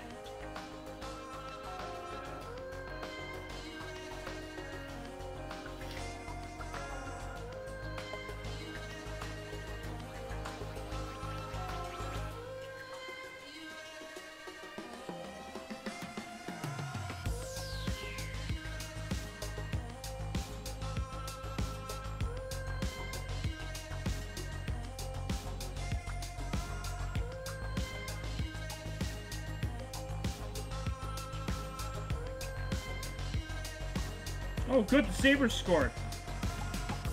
4-3.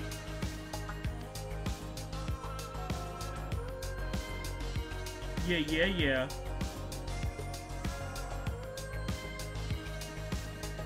4-3.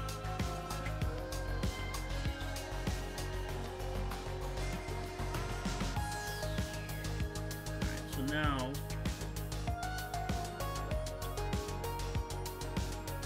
So how's everybody doing out there on the process party? Woo! Process party! Yeah.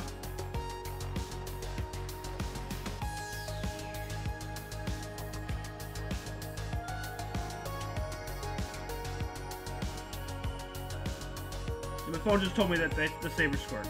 I got that. Thank you, phone.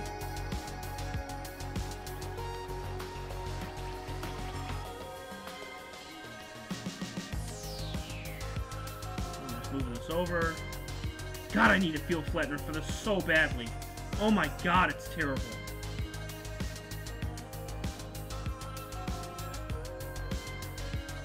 I know that I can't do super wide objects. I know that.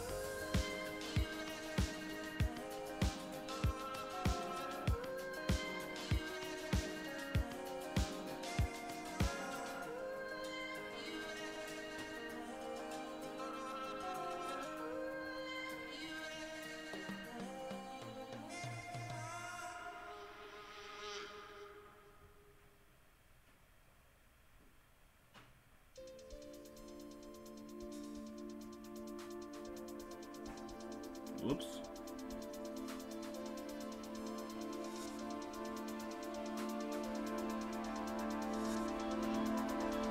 This one's going to entail a little bit more work. Sorry I had to cut out earlier.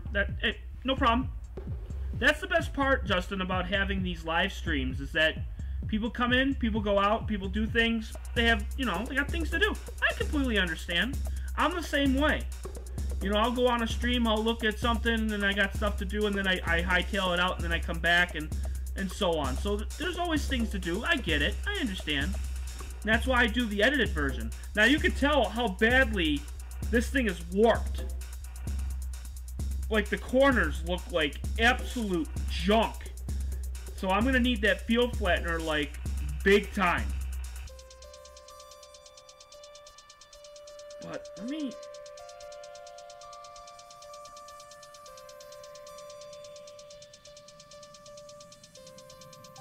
That's all I really need right there. That's all I need is this section here. Everything else is garbage.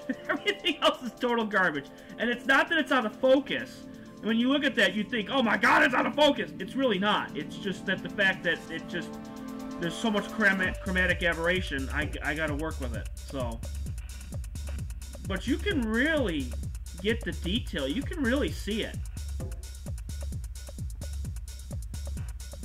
So this turned out pretty damn good, considering that it's a DSLR. Same thing like the Rosette.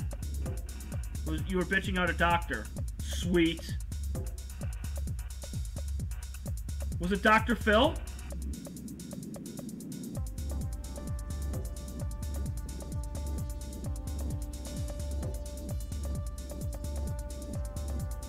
Now, with the DSLR, it's going to have the vertical banding. Like, you could really see the banding on this. And that's okay. Because you can get this rid of it during the post-processing. So it's not a huge deal. Might need it just to go just a slight bit darker. And then I can process the rest of this out. I think that's perfect right there.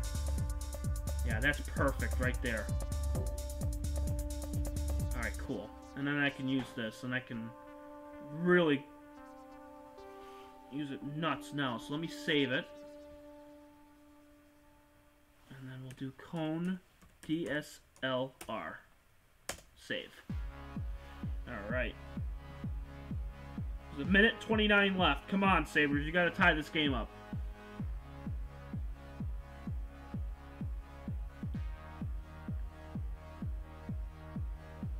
Alright, so now it's saved. So now we'll flip it back to Photoshop here in a second.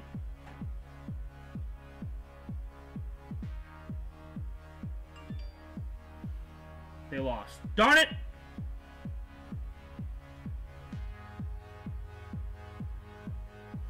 One of the doctors... Oh, okay. Gotcha.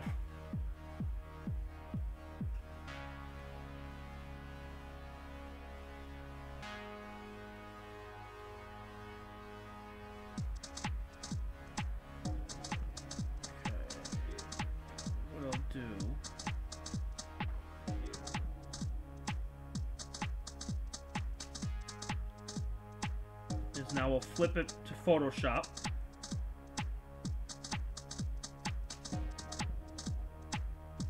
There you go. Now what I'll do very first thing is we'll make a copy, just like we did in the past. Image. Filter. Creating exterminator. Go. Okay. Really didn't do too much.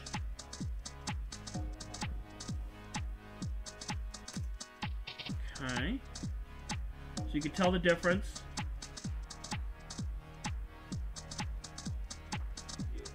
Okay. I'll make the stars smaller.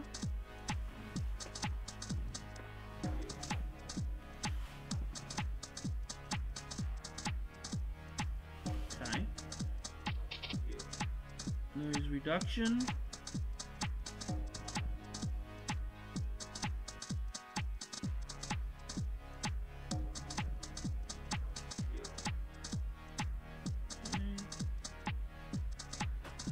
Do vertical banding. We gotta get rid of that banding.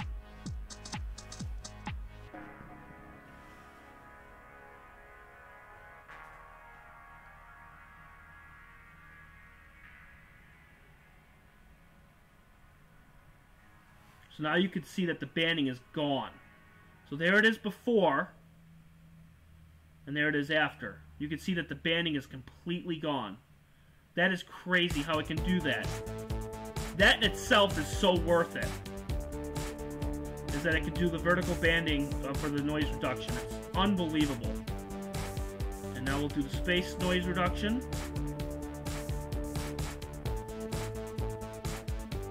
And we'll get rid of that splotch in a second.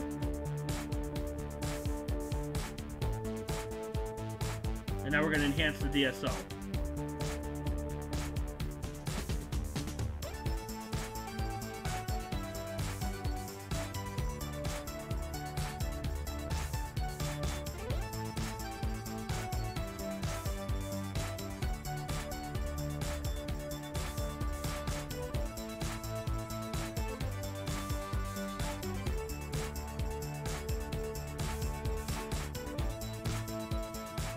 So is there any questions by anybody?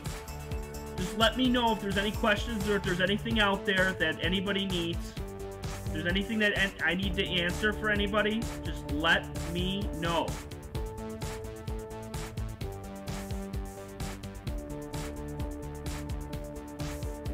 Everybody's just jamming out to some music and just having a good time.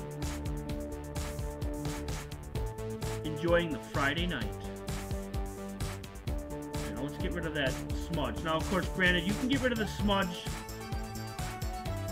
by, you know, taking darks and flats, but I didn't take darks and flats with this thing, so I didn't get a chance to do that, so we're going to get rid of it.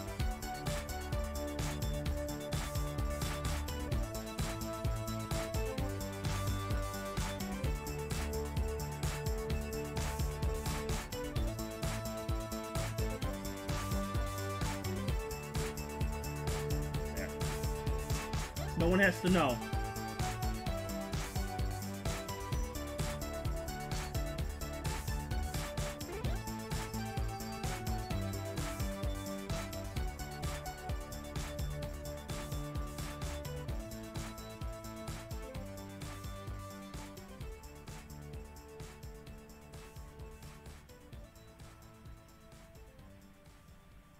And of course, granted, again, that's with a DSLR.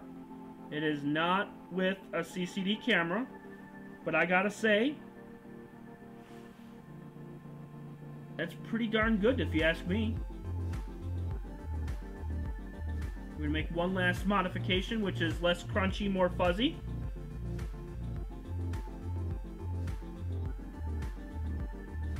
And that's your finalized image. I think it looks pretty damn good to me. I'll work on it some more in the background later on, but hot damn, that's pretty damn good to me. Looking at that on the stream, it's pretty friggin' awesome.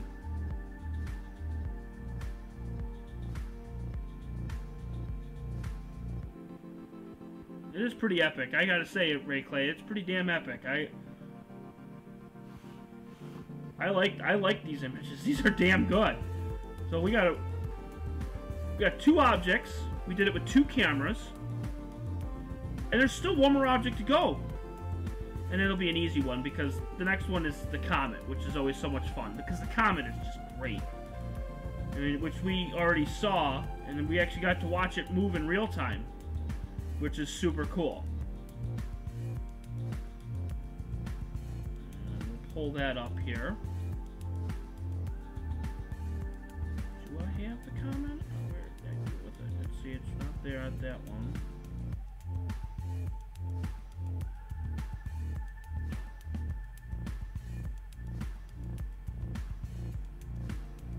Oh, yeah, here they are. 38p. Here they are. Date modified, because I want to do the first ones and then do the last ones. Right, so let's see. So that one was that there.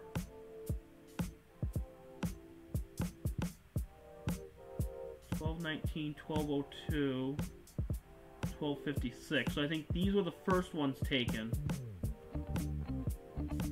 Okay, and these ones weren't in color. Okay, cool. Alright, so I found them here, so all I gotta do now is we will pull up nebulosity again. Okay.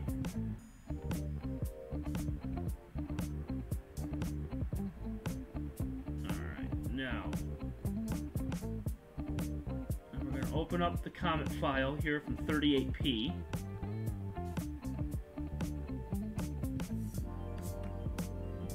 38p, there it is. And I have 2. I love comets. Absolutely love comets. I love how everything goes with that. I mean, which is so freaking cool. And how they move in the sky, and how you can track them, and how you do just everything with it. It's just incredible.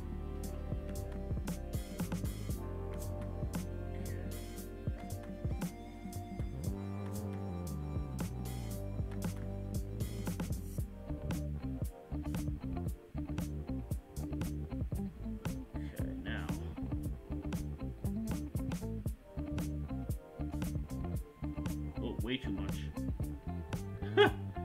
Whoops. There we go. Alright. So the Comet is right there. You can see. Actually, wait, there we go. There's the Comet. Whoa, wait, hang out. Whoa. Stop it! That's the Comet right there. So you can see it. So now what we'll do is we'll do things a little bit differently here, because now the first 2 that we did were in hydrogen alpha, but then when we got the Comet, we flipped it to the sky glow filter, which is RGB. So it's a little bit different. So now what we're going to do is what's called batch demosaic plus square raw color, which is going to give it its color, which is what you want. So we're going to do all of them.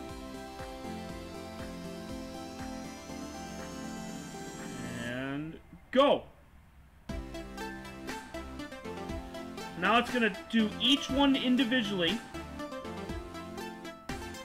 They're going to be out of order because it was by name, not by, you know, the actual date. So it's going through each one individually. We took 17 3-minute images that night. So now it's just going through each one individually.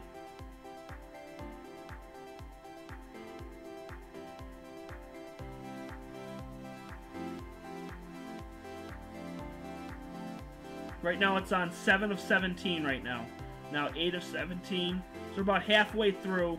Again, what it's going to do is it's going to make each black and white color, black and white image into color.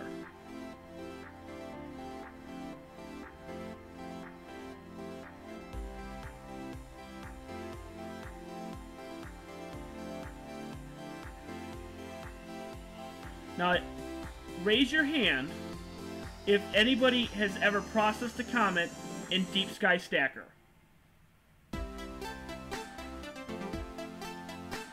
And raise your hand if you knew that there even was a setting on Deep Sky Stacker for comets.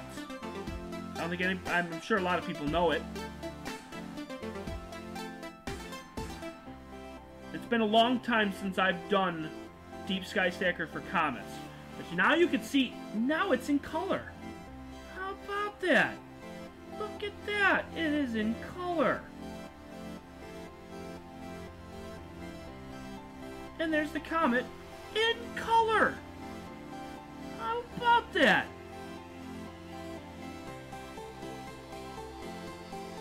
Who would have thought? But then, of course, then you see now, this is a 3-minute image, and this is interesting. Look at the histogram. Look how different it is. It comes to a short point. It's not like, you know, goes out this way and it comes out like where it's like half the screen or a quarter of the screen. There's really not much because there's not a lot of detail because it's only a 3-minute image, not a 12 or 15 like we're used to. A little bit interesting. A little bit interesting. So now, what we can do is now we can actually do...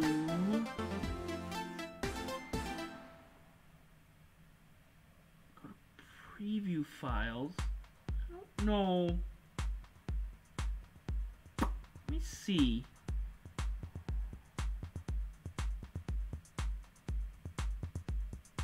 We can actually watch the comet move on these ones. We can actually get it. There we go. That's 400% right there. I don't know, cars. See, that's something I don't know. So now we can actually watch the comet move. There it goes! It's going! It's moving across the screen! The stars aren't moving because we were tracking, but you can actually see the comet actually move little by little. How freaking cool is that? That is awesome. Love it.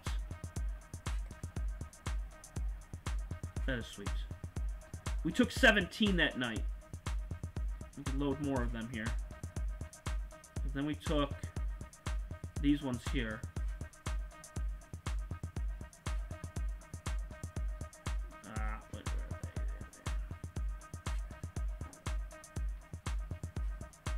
Go up a little bit higher.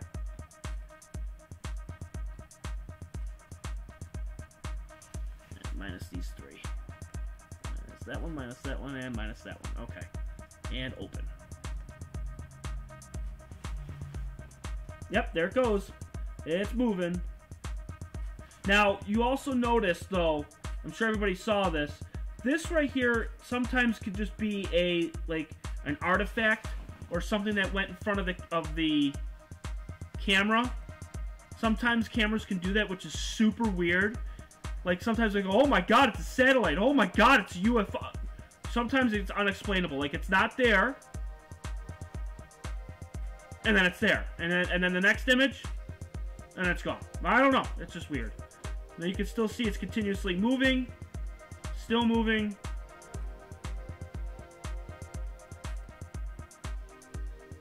And that's the last image that we took that night. And you can make that into a GIF. Or GIF. GIF. I don't know. But you can make it into something where you can actually make it into a movie. And I will do that eventually this weekend. So, the question everybody wants to know is, how do you do that in Deep Sky Stacker? How do you take those images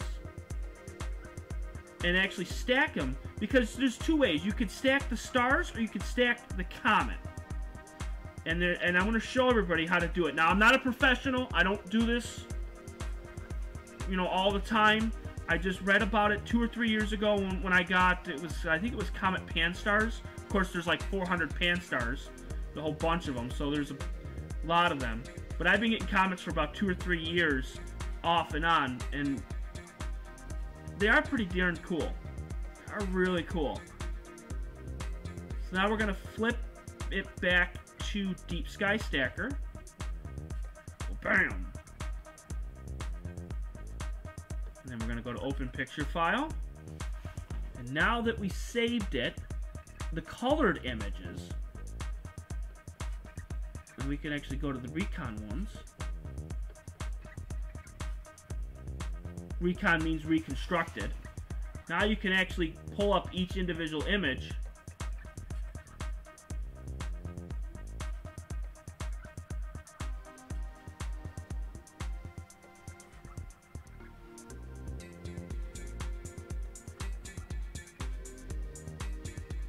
There we go. And that would be the comet right here. So you can see it in the top left corner in that magnifying. That's the comet right there. So now, here's the fun part. Here is the wonderful fun part. So now, I don't know if anybody can see it. Let me... Yeah, you can. Okay.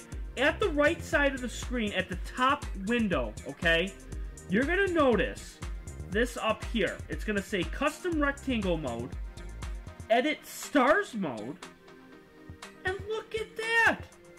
It's called the Edit Comet Mode. And you're going to click it, okay? So then it says, this light frame is not registered. The stars have not been detected. Do you want to register all the light frames? So what it's going to do is we're going to register all the frames.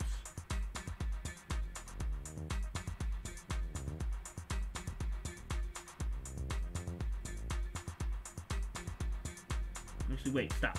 No, no, bad, no. That's not what I wanted, you jerk.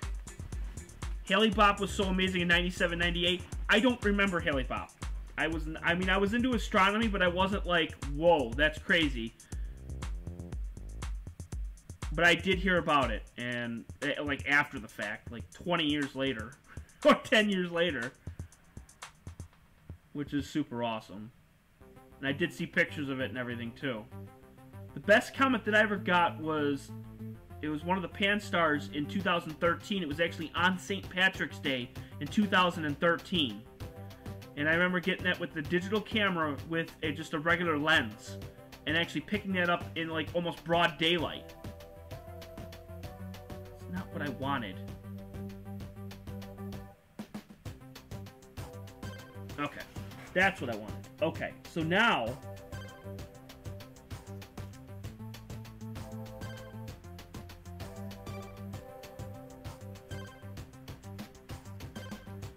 we want to check them all. That's what I wanted to do.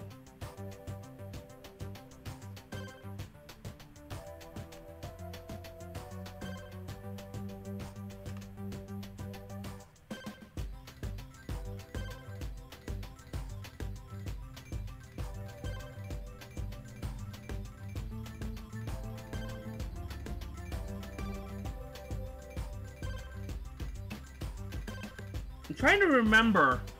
Oh my god, it's been so freaking long. Is it shift? Yes, it is. Okay.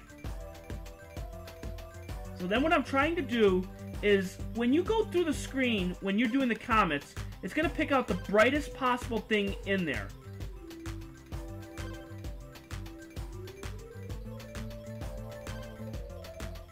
Come on, I just need it. There we go. That's what I want. There we go. Alright, so then it says, click to set the comet here, which I did. Okay? So then we're going to go to the next one, and then it says, save without asking. It says, you have made some changes to star positions. Would you like to... So we hit yes. So then we do the next one. Hit the shift button, and you can see it's already done.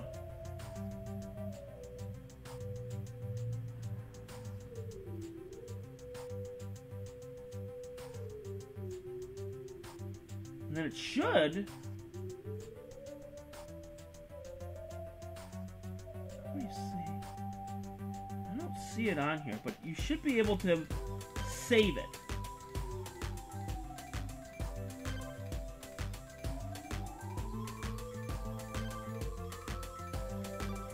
Okay.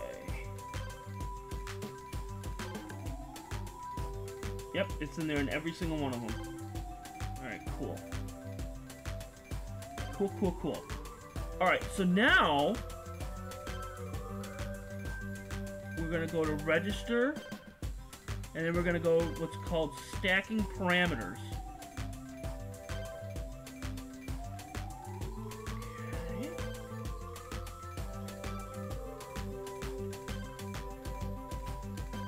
And then where it's under stacking parameters, it's going to say Comet. Now I know nobody can see this.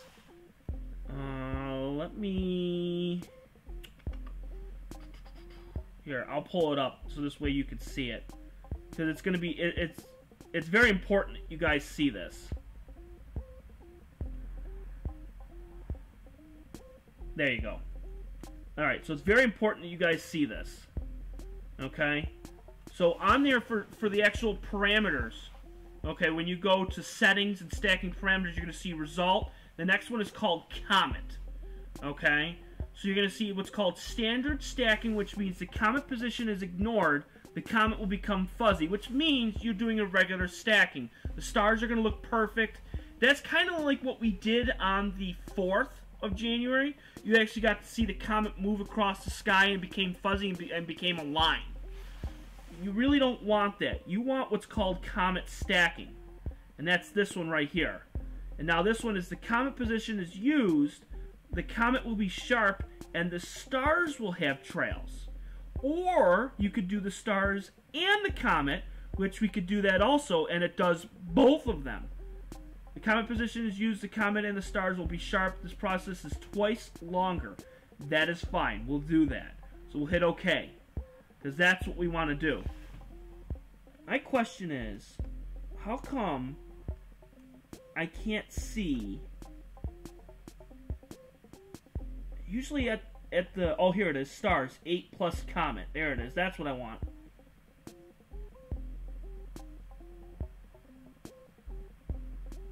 I want to register them. So register checked pictures.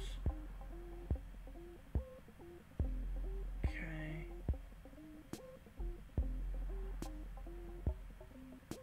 Alright, so it's going to register the pictures. Where did I learn all this stuff? Internet. Google. YouTube. YouTube is everyone's best friend when it comes to trying to find things for processing. When it comes to trying to debayer images, even just trying to take calibration frames. Certain things like that, you go on YouTube. Astronomy Shed was good. I don't know if he's still doing videos today. But Astronomy Shed, he's from the United Kingdom. And he was really good. He was really, really good. I think it's called Astronomy Shed. Let me pull it up. Or Astro Shed. Let me pull it up.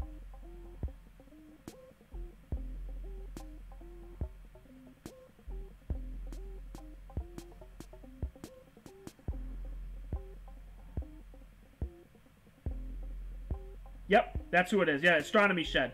He has not done an astronomy video in 2 years. But he used to do them all the time, and he had some pretty good instructional videos. Some really good instructional videos on it. And he did reviews, he did how-to, he made stuff, and I found him on cloudynights.com, where he did a bunch of reviews and then went straight to YouTube and did really, really well with a lot of the stuff, especially with processing. So you could definitely check out Astronomy Shed.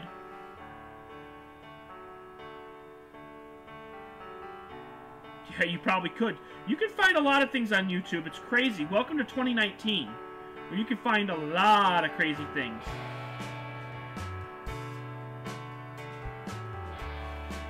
This song's pretty loud. We're going to lower the volume down a little bit here. There you go. We're going to lower it down just a little bit so you can hear me. That's a loud song. Alright, so what we're going to do... And by the way, that is like what it looks like for the settings on the left-hand side. Just to let you know. But we're going to get rid of that.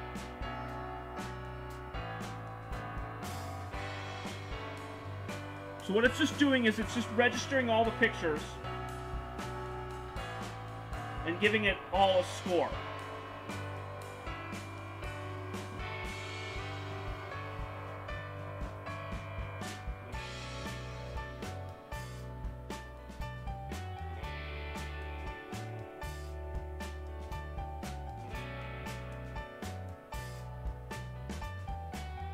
It's just registering, so it's taking some time.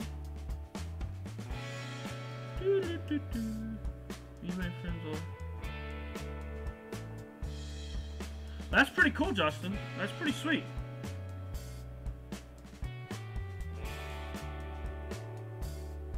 I was not into astronomy at that time. It is really easy. Especially when people have their keywords. You know, when they load a video and they do keywords, as long as you type it in. Like, I noticed that. I typed in the 46p Wertanen, and mine was like the 7th or 8th one on the list because I used the keyword of Christmas Comet and 46p. It came up like instantly. So that's pretty sweet. So I thought that was pretty interesting. But we're almost done.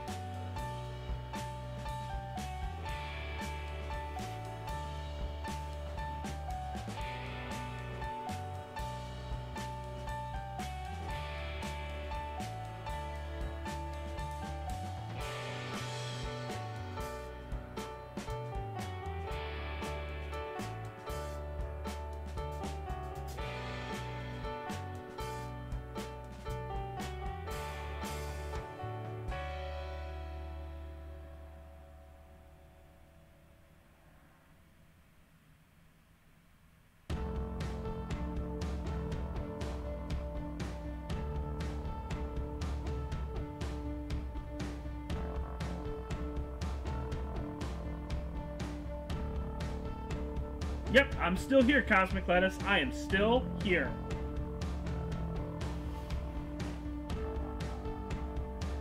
Yes, how is it? Hayataki?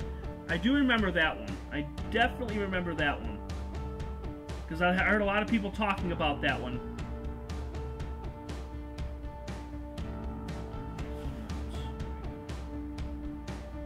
My question is, let me go back. Now that I've registered all the pictures, let me go back.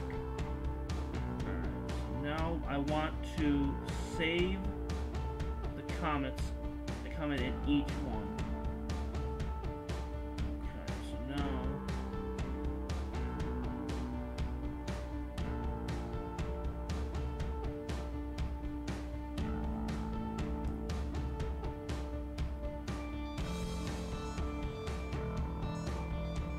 okay. Alright, so now we hit the save button. That's what it is. Okay. So you got to go through each one individually. I had to remember what it was. So what we're doing is we're just getting it as close as we can and then hitting the save button. And you're noticing on the right-hand side of the screen, you're seeing 9 plus C, 11 plus C, 10 plus C, is you're going through each image individually and you're clicking the comment. And then you're saving it. So of course, if you take like, you take a ton of them, naturally it's going to take you a long time to do, but still pretty cool nonetheless.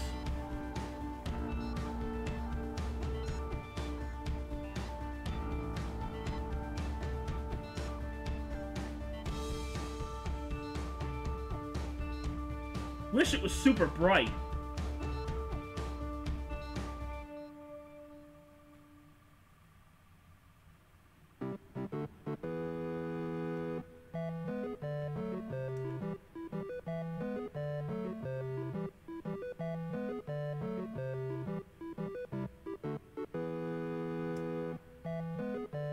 Now, it's not going to exactly be dead on, but it's okay.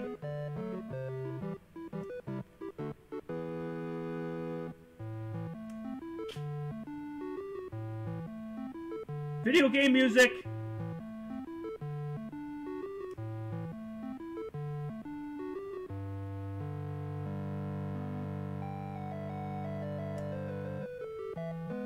Yeah, video game music. We got a few more to go here.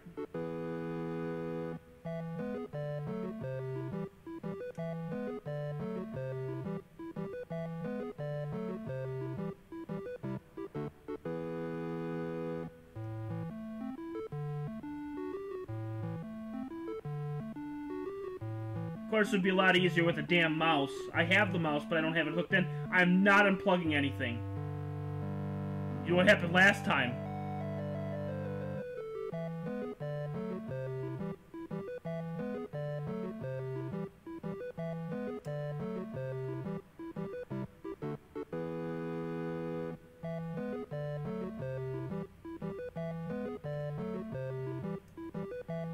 So you can see how it's saving them all.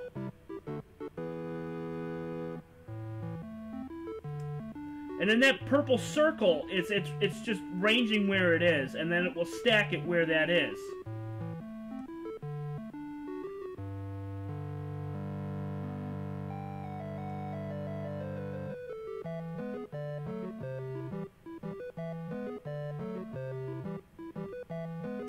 Close enough.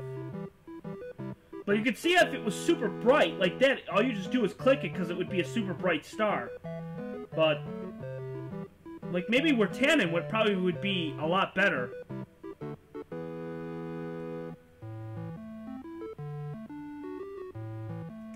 Okay. And save. We got 2 more to go.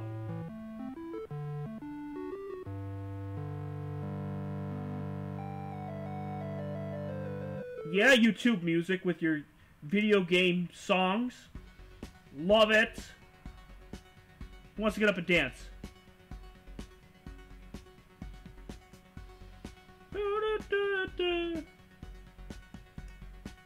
Alright, and we're going to save that. And so all of them are now saved with the Comet. Okay. Alright, so save all changes. Alright.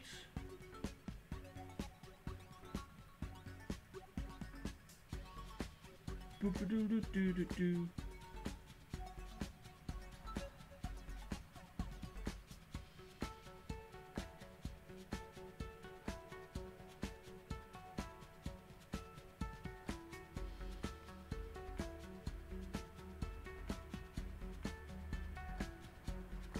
Okay, now it's gonna stack them.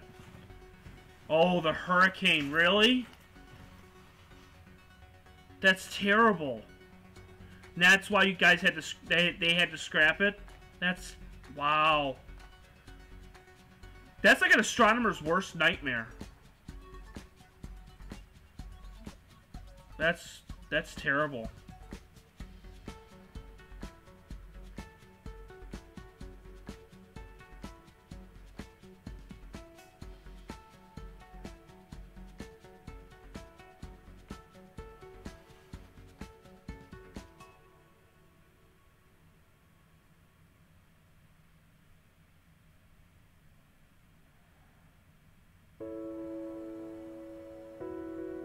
Alright, so now it's stacking the image, because we've already registered it.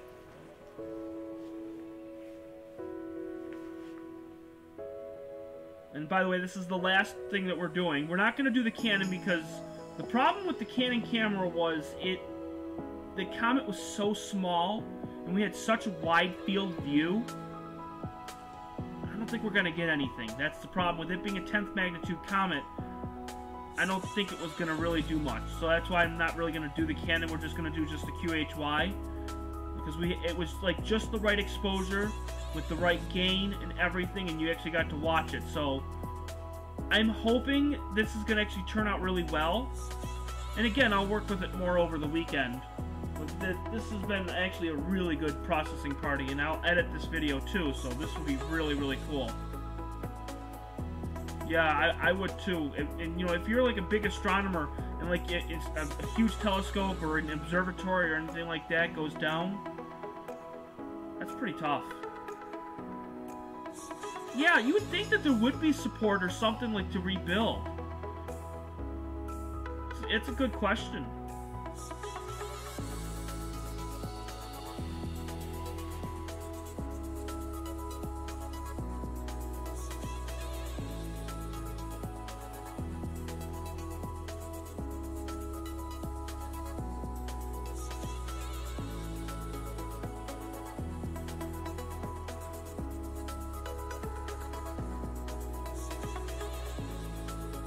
So again, what it's just doing is it's computing the final image.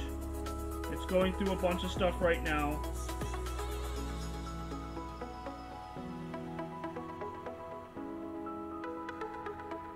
Yeah. Then again, having an observatory is pretty expensive too. So once that goes down, everyone should have helped. That's terrible.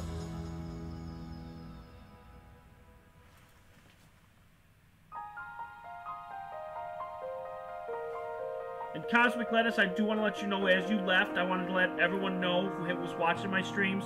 I did let them know about your streams and what you do, and how you had a stream last night and talked about the Trifid Nebula. You talked about a bunch of stuff, data and whatnot that was collected. You also got to show the picture that was taken in 1894 by E.E. Bernard, and you got to show everybody different like plot points and graphs and data and everything, and letting them know that you go live at 9 p.m. Eastern Time every single night. Sometimes you might go out there and do some live observing, which is super cool, and we all love observing. And then nights that it's not clear, you just talk about astronomy, which is really cool. You and Bobby Burgess, and I forgot the other guy's name. I didn't see his name on there. But the three of you talk about astronomy, and I just want to let everyone know to subscribe and hit the notification bell for Cosmic Lettuce, which is super cool. You are based out in Texas. And I did miss your interview this morning with Earth Radio. I was busy at work this morning, so I did not get a chance to listen to it. But it is in the archives. If you go to Mixler.com, you can go to the archives and you can listen to the interview between you and Mr. Ron. So I figured everybody needs a little bit of shout out once in a while, because our work needs to be known, because we all put the effort in. And it's not a competition, which is, you know, some people think, oh God, he's going to be on my... It's a huge family and it's a huge community, which is great.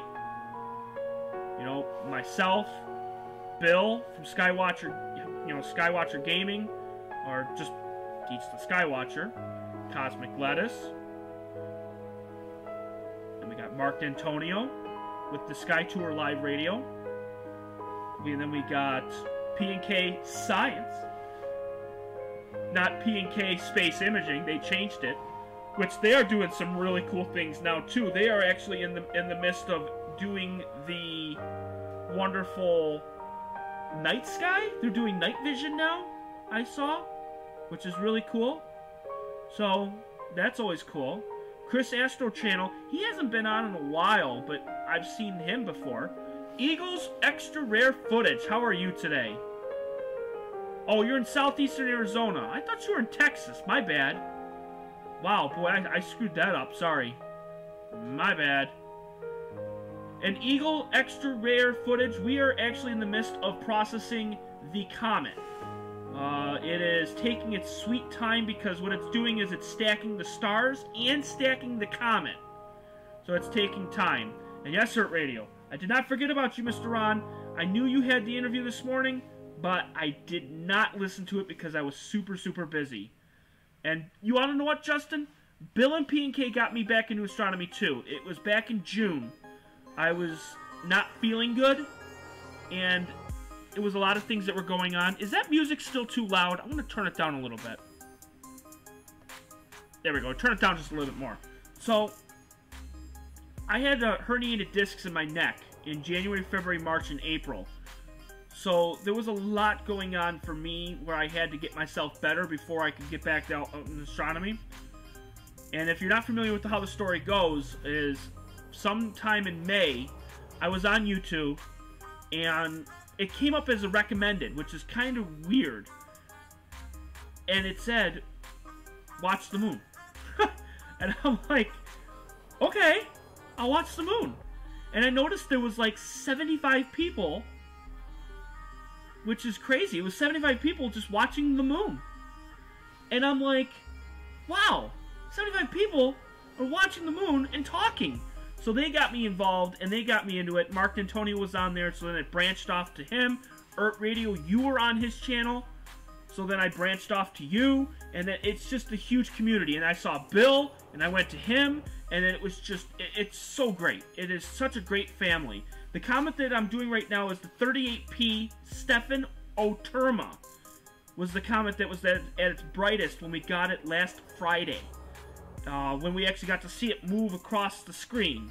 And Eagles Rare Footage, you're from California. So, Cosmic Lettuce, you are from Arizona. Eagles Extra Rare Footage, you're from California. Ron, you are from the postage stamp out in Minnesota. And don't forget Deep Astronomy. I know, I got them. Weekly Space Hangout, I got them. Cosmo Quest, I got them too.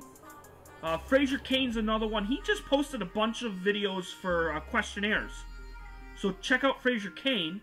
He used to do my stuff with Virtual Star Party with Mike Phillips. Michael Phillips was on the stream last Friday with me. He actually is from North Carolina. And he used to live literally hop, skip, and a jump from where I am now. So Michael Phillips and Fraser Cain, and there was a couple other guys, and they would hold a virtual star party where they would all get together and show live images of Saturn and deep sky images. And this was back in 2013. Well, they disbanded it in 2014/2015 and just stopped doing it.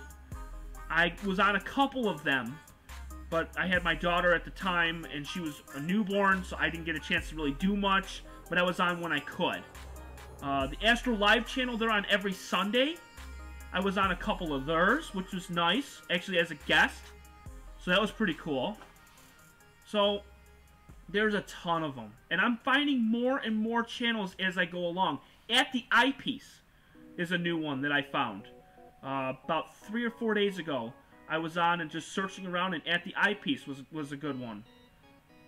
So there's so many channels out there that I'm finding like literally every single day, because once you subscribe to a YouTube channel that's astronomy, something else is going to come up as recommended.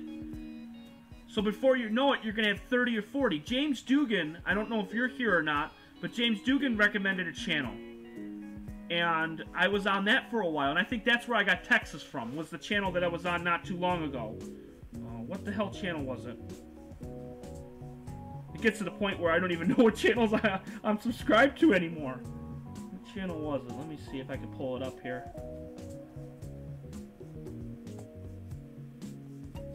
I don't even know if it was far enough back. And by the way, it's still stacking, just to let you know. It's still stacking, it's still going, because it's going to take a while. Fraser is back doing Star... Or is he really? Oh, he's doing it on Twitch now. I'll have to tell Michael Phillips about that. I didn't know that. I had no idea. What the hell channel was it that I was watching? Maybe it was At the Eyepiece. I think that's the guy from Texas. Yeah, okay. Yeah, so it's At the Eyepiece is the name of the channel. Well, that makes sense. Okay. Alright, so it's computing the final image, finally. And hello, D. Smith. Yeah, exactly. You just watch and you just learn. And a lot of people have different information, which is great. Nobody is the same. Some people get the moon, some people get planets, some people get deep sky, some people go and like sky hop like Mark does. Mark does a lot of sky hopping where he'll show an image, talk about it a little bit, go through and actually see it. It's really cool. Yeah, At the Eyepiece. He's a smaller YouTuber. I think he's only got like 300 subscribers. But he did a couple of galaxies about 3 days ago, and it was super, super cool. He's pretty chill. He's really nice. Definitely can't complain. Let's see what we got now. This may not be a good image.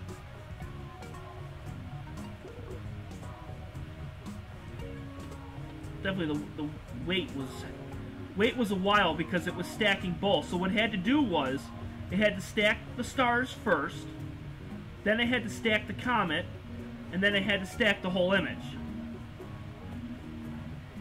So it took a while. So let's see. We'll get rid of linked settings. Alright, so all that's on there now.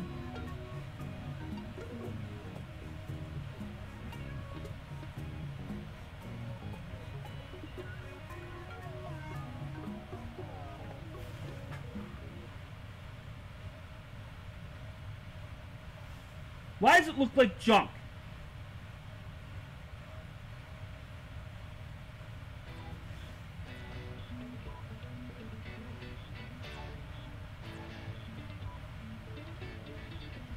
and why is it, like, zooming out? No,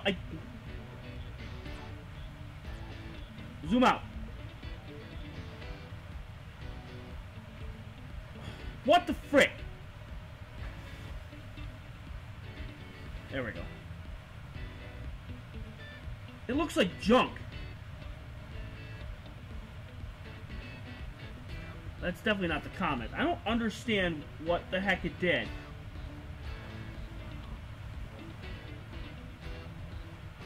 Alright, time out.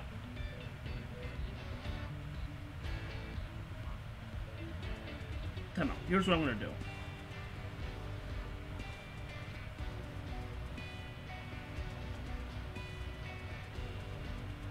We'll stack just the Comet.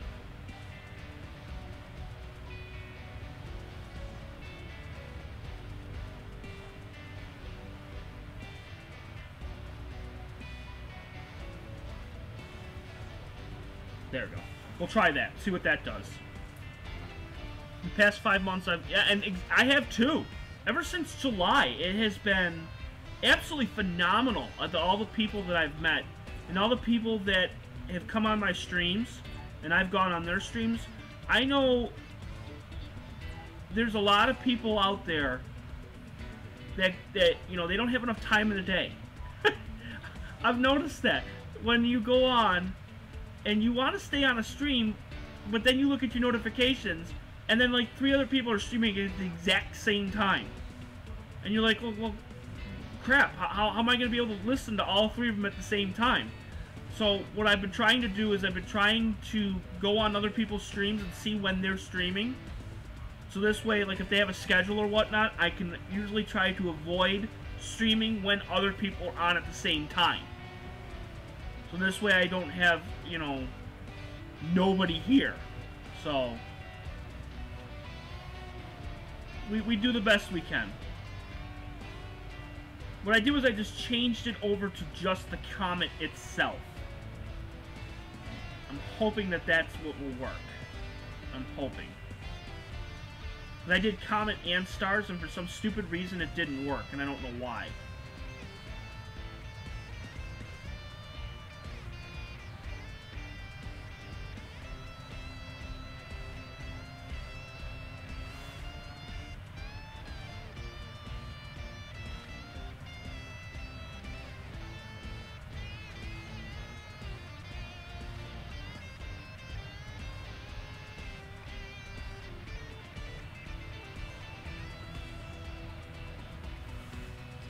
Alright, so it should be just about done. It's on 5 of 17. Just ripping through these. So we'll see what it does.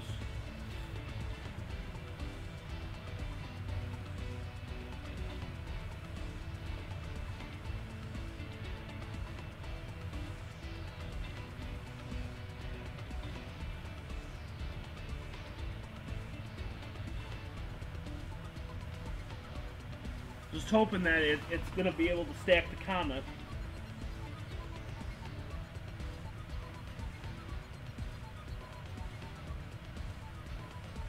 It's halfway through.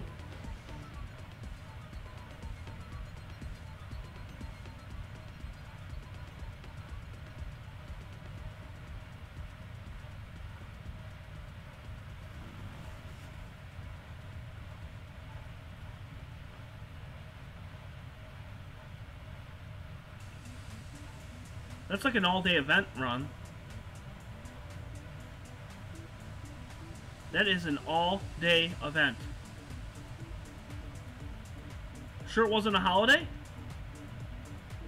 Yes, the Astro-Imaging channel. They're the ones that do them every Sunday.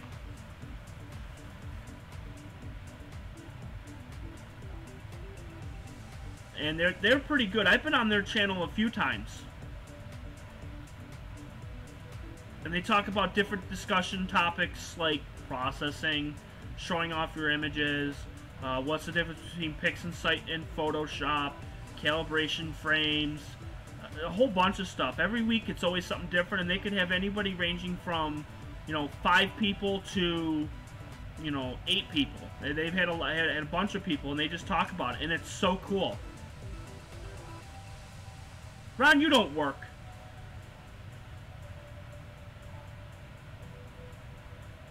hardly working. Ha!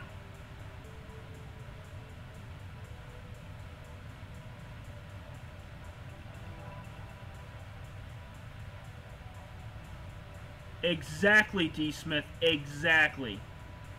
It's all about the family. It's not about competition, and it never has been and never will be. Everybody is different in their own way, and that's what's great. And as you always say with people, is that you don't want to see people change. You know, don't be fake. Don't be phony. Be yourself. You know, I've always been myself. Since the first day I did my streams back in 2016. This will be my 3rd year doing these streaming. I'm never changing. You know, that's just who I am. And I'm a person that, with a lot of people, is that if you don't like the way I stream, then that's fine. You know, some people like it, some people don't. And I get it, and it's okay.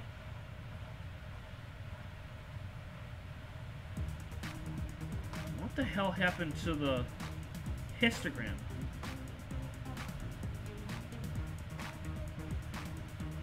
Histogram's like pulled so far over. Why the hell is it so far over?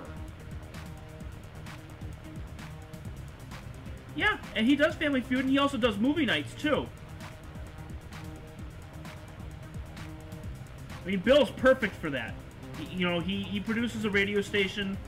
You know, he does a lot of things, and he's a really good guy. He really is. And I can't complain. You know, I've done Family Feud with him back when it was July, when I was doing mine. When I was doing the Perside meteor shower. I was out there at the same time, and I was playing his chat while I was imaging at the same time.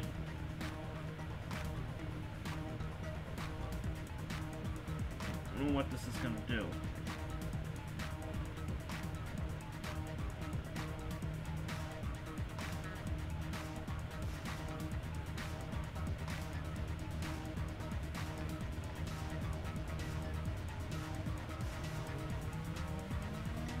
Ah! There we go. 1, 2, 3, 4, 5, 6, 7, 8. Try that, see what that does. Alright, so the stars... Okay, this is a good thing. The stars look like they are trailing, so that's actually, for the first time, that's actually what you want. You want the stars to trail. 2. We'll try 3 degrees. Actually, this is a good thing, so I think it actually worked, guys. I think it worked. He really is a good guy. I don't know if anybody was on when he did the speaker replacement. He was doing the rear speaker replacement on his I think it was his mother's car. And the funniest part was when he actually got in the car and actually started driving. He was actually physically driving the car while he was streaming. Which was crazy. Alright, so here we go. So we got it.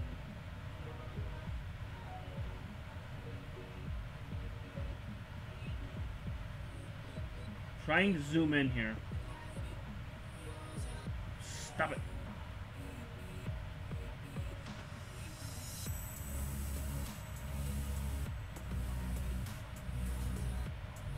There we go. So now you can actually see it. It's not exactly great. Trying to get the highlights up more. Probably would have liked to have had it go just a little bit more for exposure time.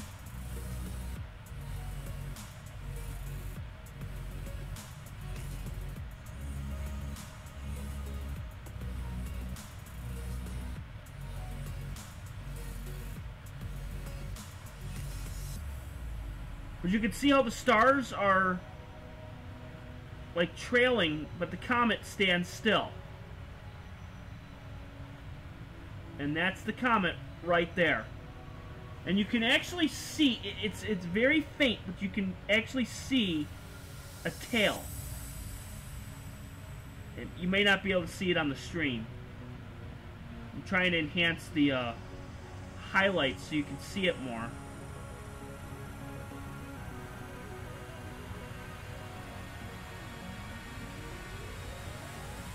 Trying to pull out as much detail as I can here.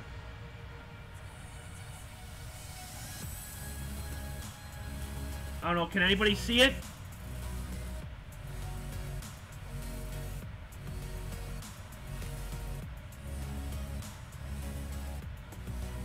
There, that's gonna be a little bit better.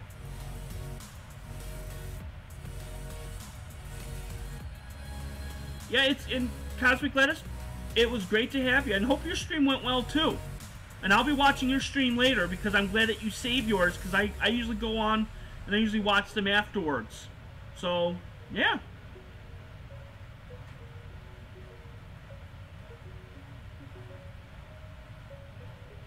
So, that's the comet right there. It's pretty sweet.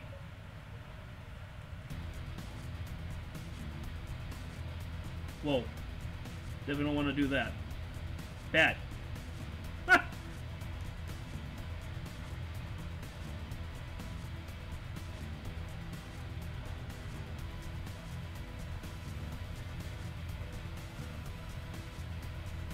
There you go. Now you can really see it. Wow, that is actually really cool. There's a tail right here. You can see the tail right through here. Can I make it 0 so you can really see it? Let's see. Well, 0. That is pretty freaking sweet. Barely, you can just barely see the tail. How does it look on the stream?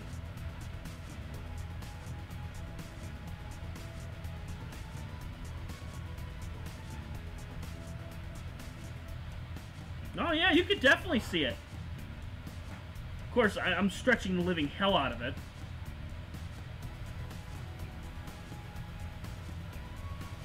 That's pretty sweet. That's pretty cool.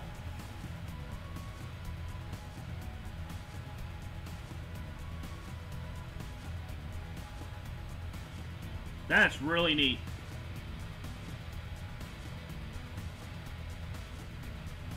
Fantastic, people. Fantastic.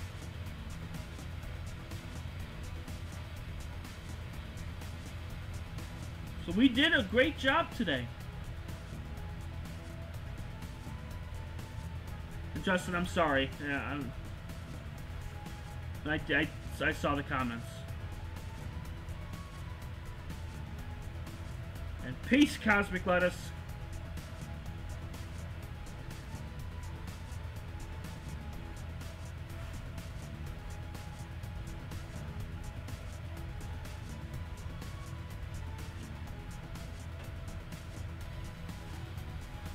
So,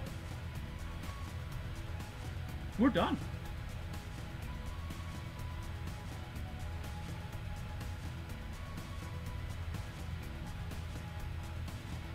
We're good to go.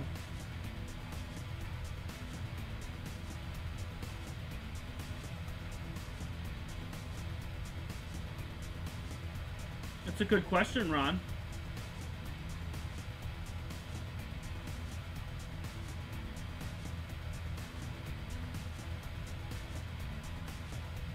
Trying to see if I can zoom in a little bit more here. There we go. So, yeah, we got the Rosette. I'll be working on those images a little bit more. We got the cone. I'll be working on those too. And then we got the comet, which is super awesome. And I'll make that into a GIF, which is super awesome. And if you were in the tail area, yeah, it'd be a very rocky road. Pretty much.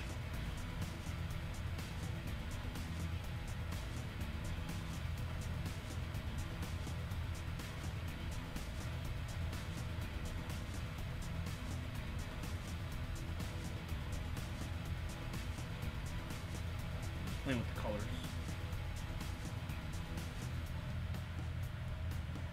Trying to see if I can get as much out as detail as possible, but it doesn't look like it.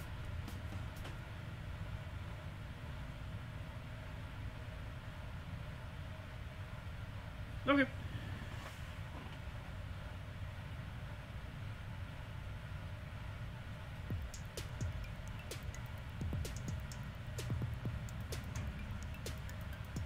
Don't know.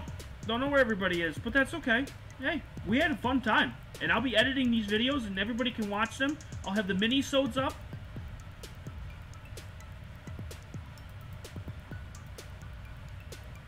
Yeah. So I hope everybody had some fun tonight, which is great. I'm going to probably hightail it out of here. Right now, currently, I'm just going to let everybody know that the weather for next week, it is looking like Sunday is going to be clear. But again, that's all tentative. We don't know. But again, like I always do for most of my videos, is I usually post about 24 hours prior. I usually put out an event. Yeah, exactly, Justin, and that's okay. Friday nights are tough for a lot of people for streaming because they're out partying. Woo! Party! Party time! It's my own party. See, that's why I put processing party, because everybody's like, what party? Party? You know, I don't know. I mean, we try to party. Maybe I should just put astronomy party. Astronomy party! Yeah, the Rosette Nebula was pretty darn sweet, and I'll get more of that, and I should have that out tomorrow or Sunday. So, yeah, I'm sorry, Tanya, I'm going to be heading out. We've been streaming for about 2.5 hours. 2.5 hours of some cool images, which is super awesome. I mean, and we could do a little bit of recap here. A little bit of recap, so we can go back, and we can go back to Photoshop here. Bam! So a little bit of recap, super fast. Actually, no, I don't want that one. We could do that one. Oh yeah, that one.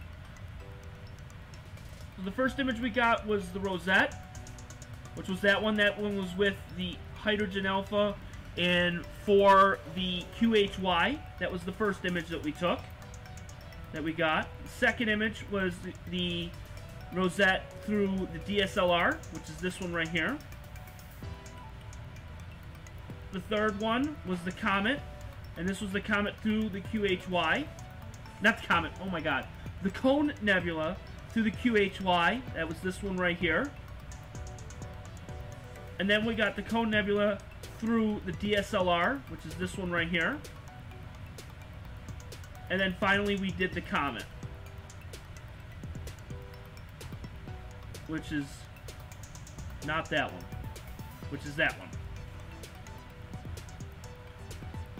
So, we're going to end it. I want to thank everyone for coming on. You guys are phenomenal. You guys are the superstars. Justin, Radio, Cosmic Lettuce, Bobby, you were on for a little bit. Vanessa, you were on for a tiny bit early. Butterfly, you were there for a little bit. Eagles Rare Footage, you were on for a little bit. Jurgen, you stopped in for a tiny bit. Radio, I think I mentioned you earlier. D. Smith, you were here. Space TV.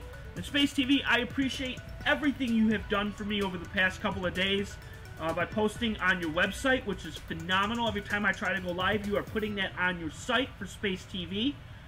Definitely super cool. Love it. If you haven't got a chance, make sure you go to his website for Space TV, and I think I have it saved here. I'm going to pull it up here. It's just under Space TV, I think. I know I had it saved somewhere on here. What the heck did I do with it? Well, I know I had it saved down here somewhere for Space TV. I know it was there. Ray Clay 2, you were here, and I appreciate that. Astro Live Channel, you were here for a little bit, which is awesome. Jeff Lucas, can't forget about you, buddy. Can't forget about you. I know you were here for a little bit, too. So, and Joe with the aliens, of course. The Master. Now, the Master was from, he plays Fortnite. And he plays Fortnite with Joe Brown. So, they saw me and they subscribed to my channel. Desiree, you were on for a little bit. So, super awesome. And Kev P. Lots of people. Yes, we do need to have a talk soon. And Bobby, can't forget about you, man. Can't forget about you. So, recaps are always good. So, I will have all the edited versions up of this in the next coming days. So look for some videos coming out Saturday, Sunday, Monday. The next 3 days, you're going to have tons and tons of videos, tons of information going to be coming at you from left and from right. So make sure you hit that bell. Hit the notification bell. Smash the living hell out of that bell. Hit that bell. And make sure that you know that when the videos come out, you will get that notification. Because for some reason, Megan was on earlier and she didn't get the notification stating that I was live. So I don't understand it. Sometimes it works, sometimes it doesn't. I have no idea. But with that being said, everyone have a wonderful Friday night. Try to stay warm out there because it is a cold one across the United States.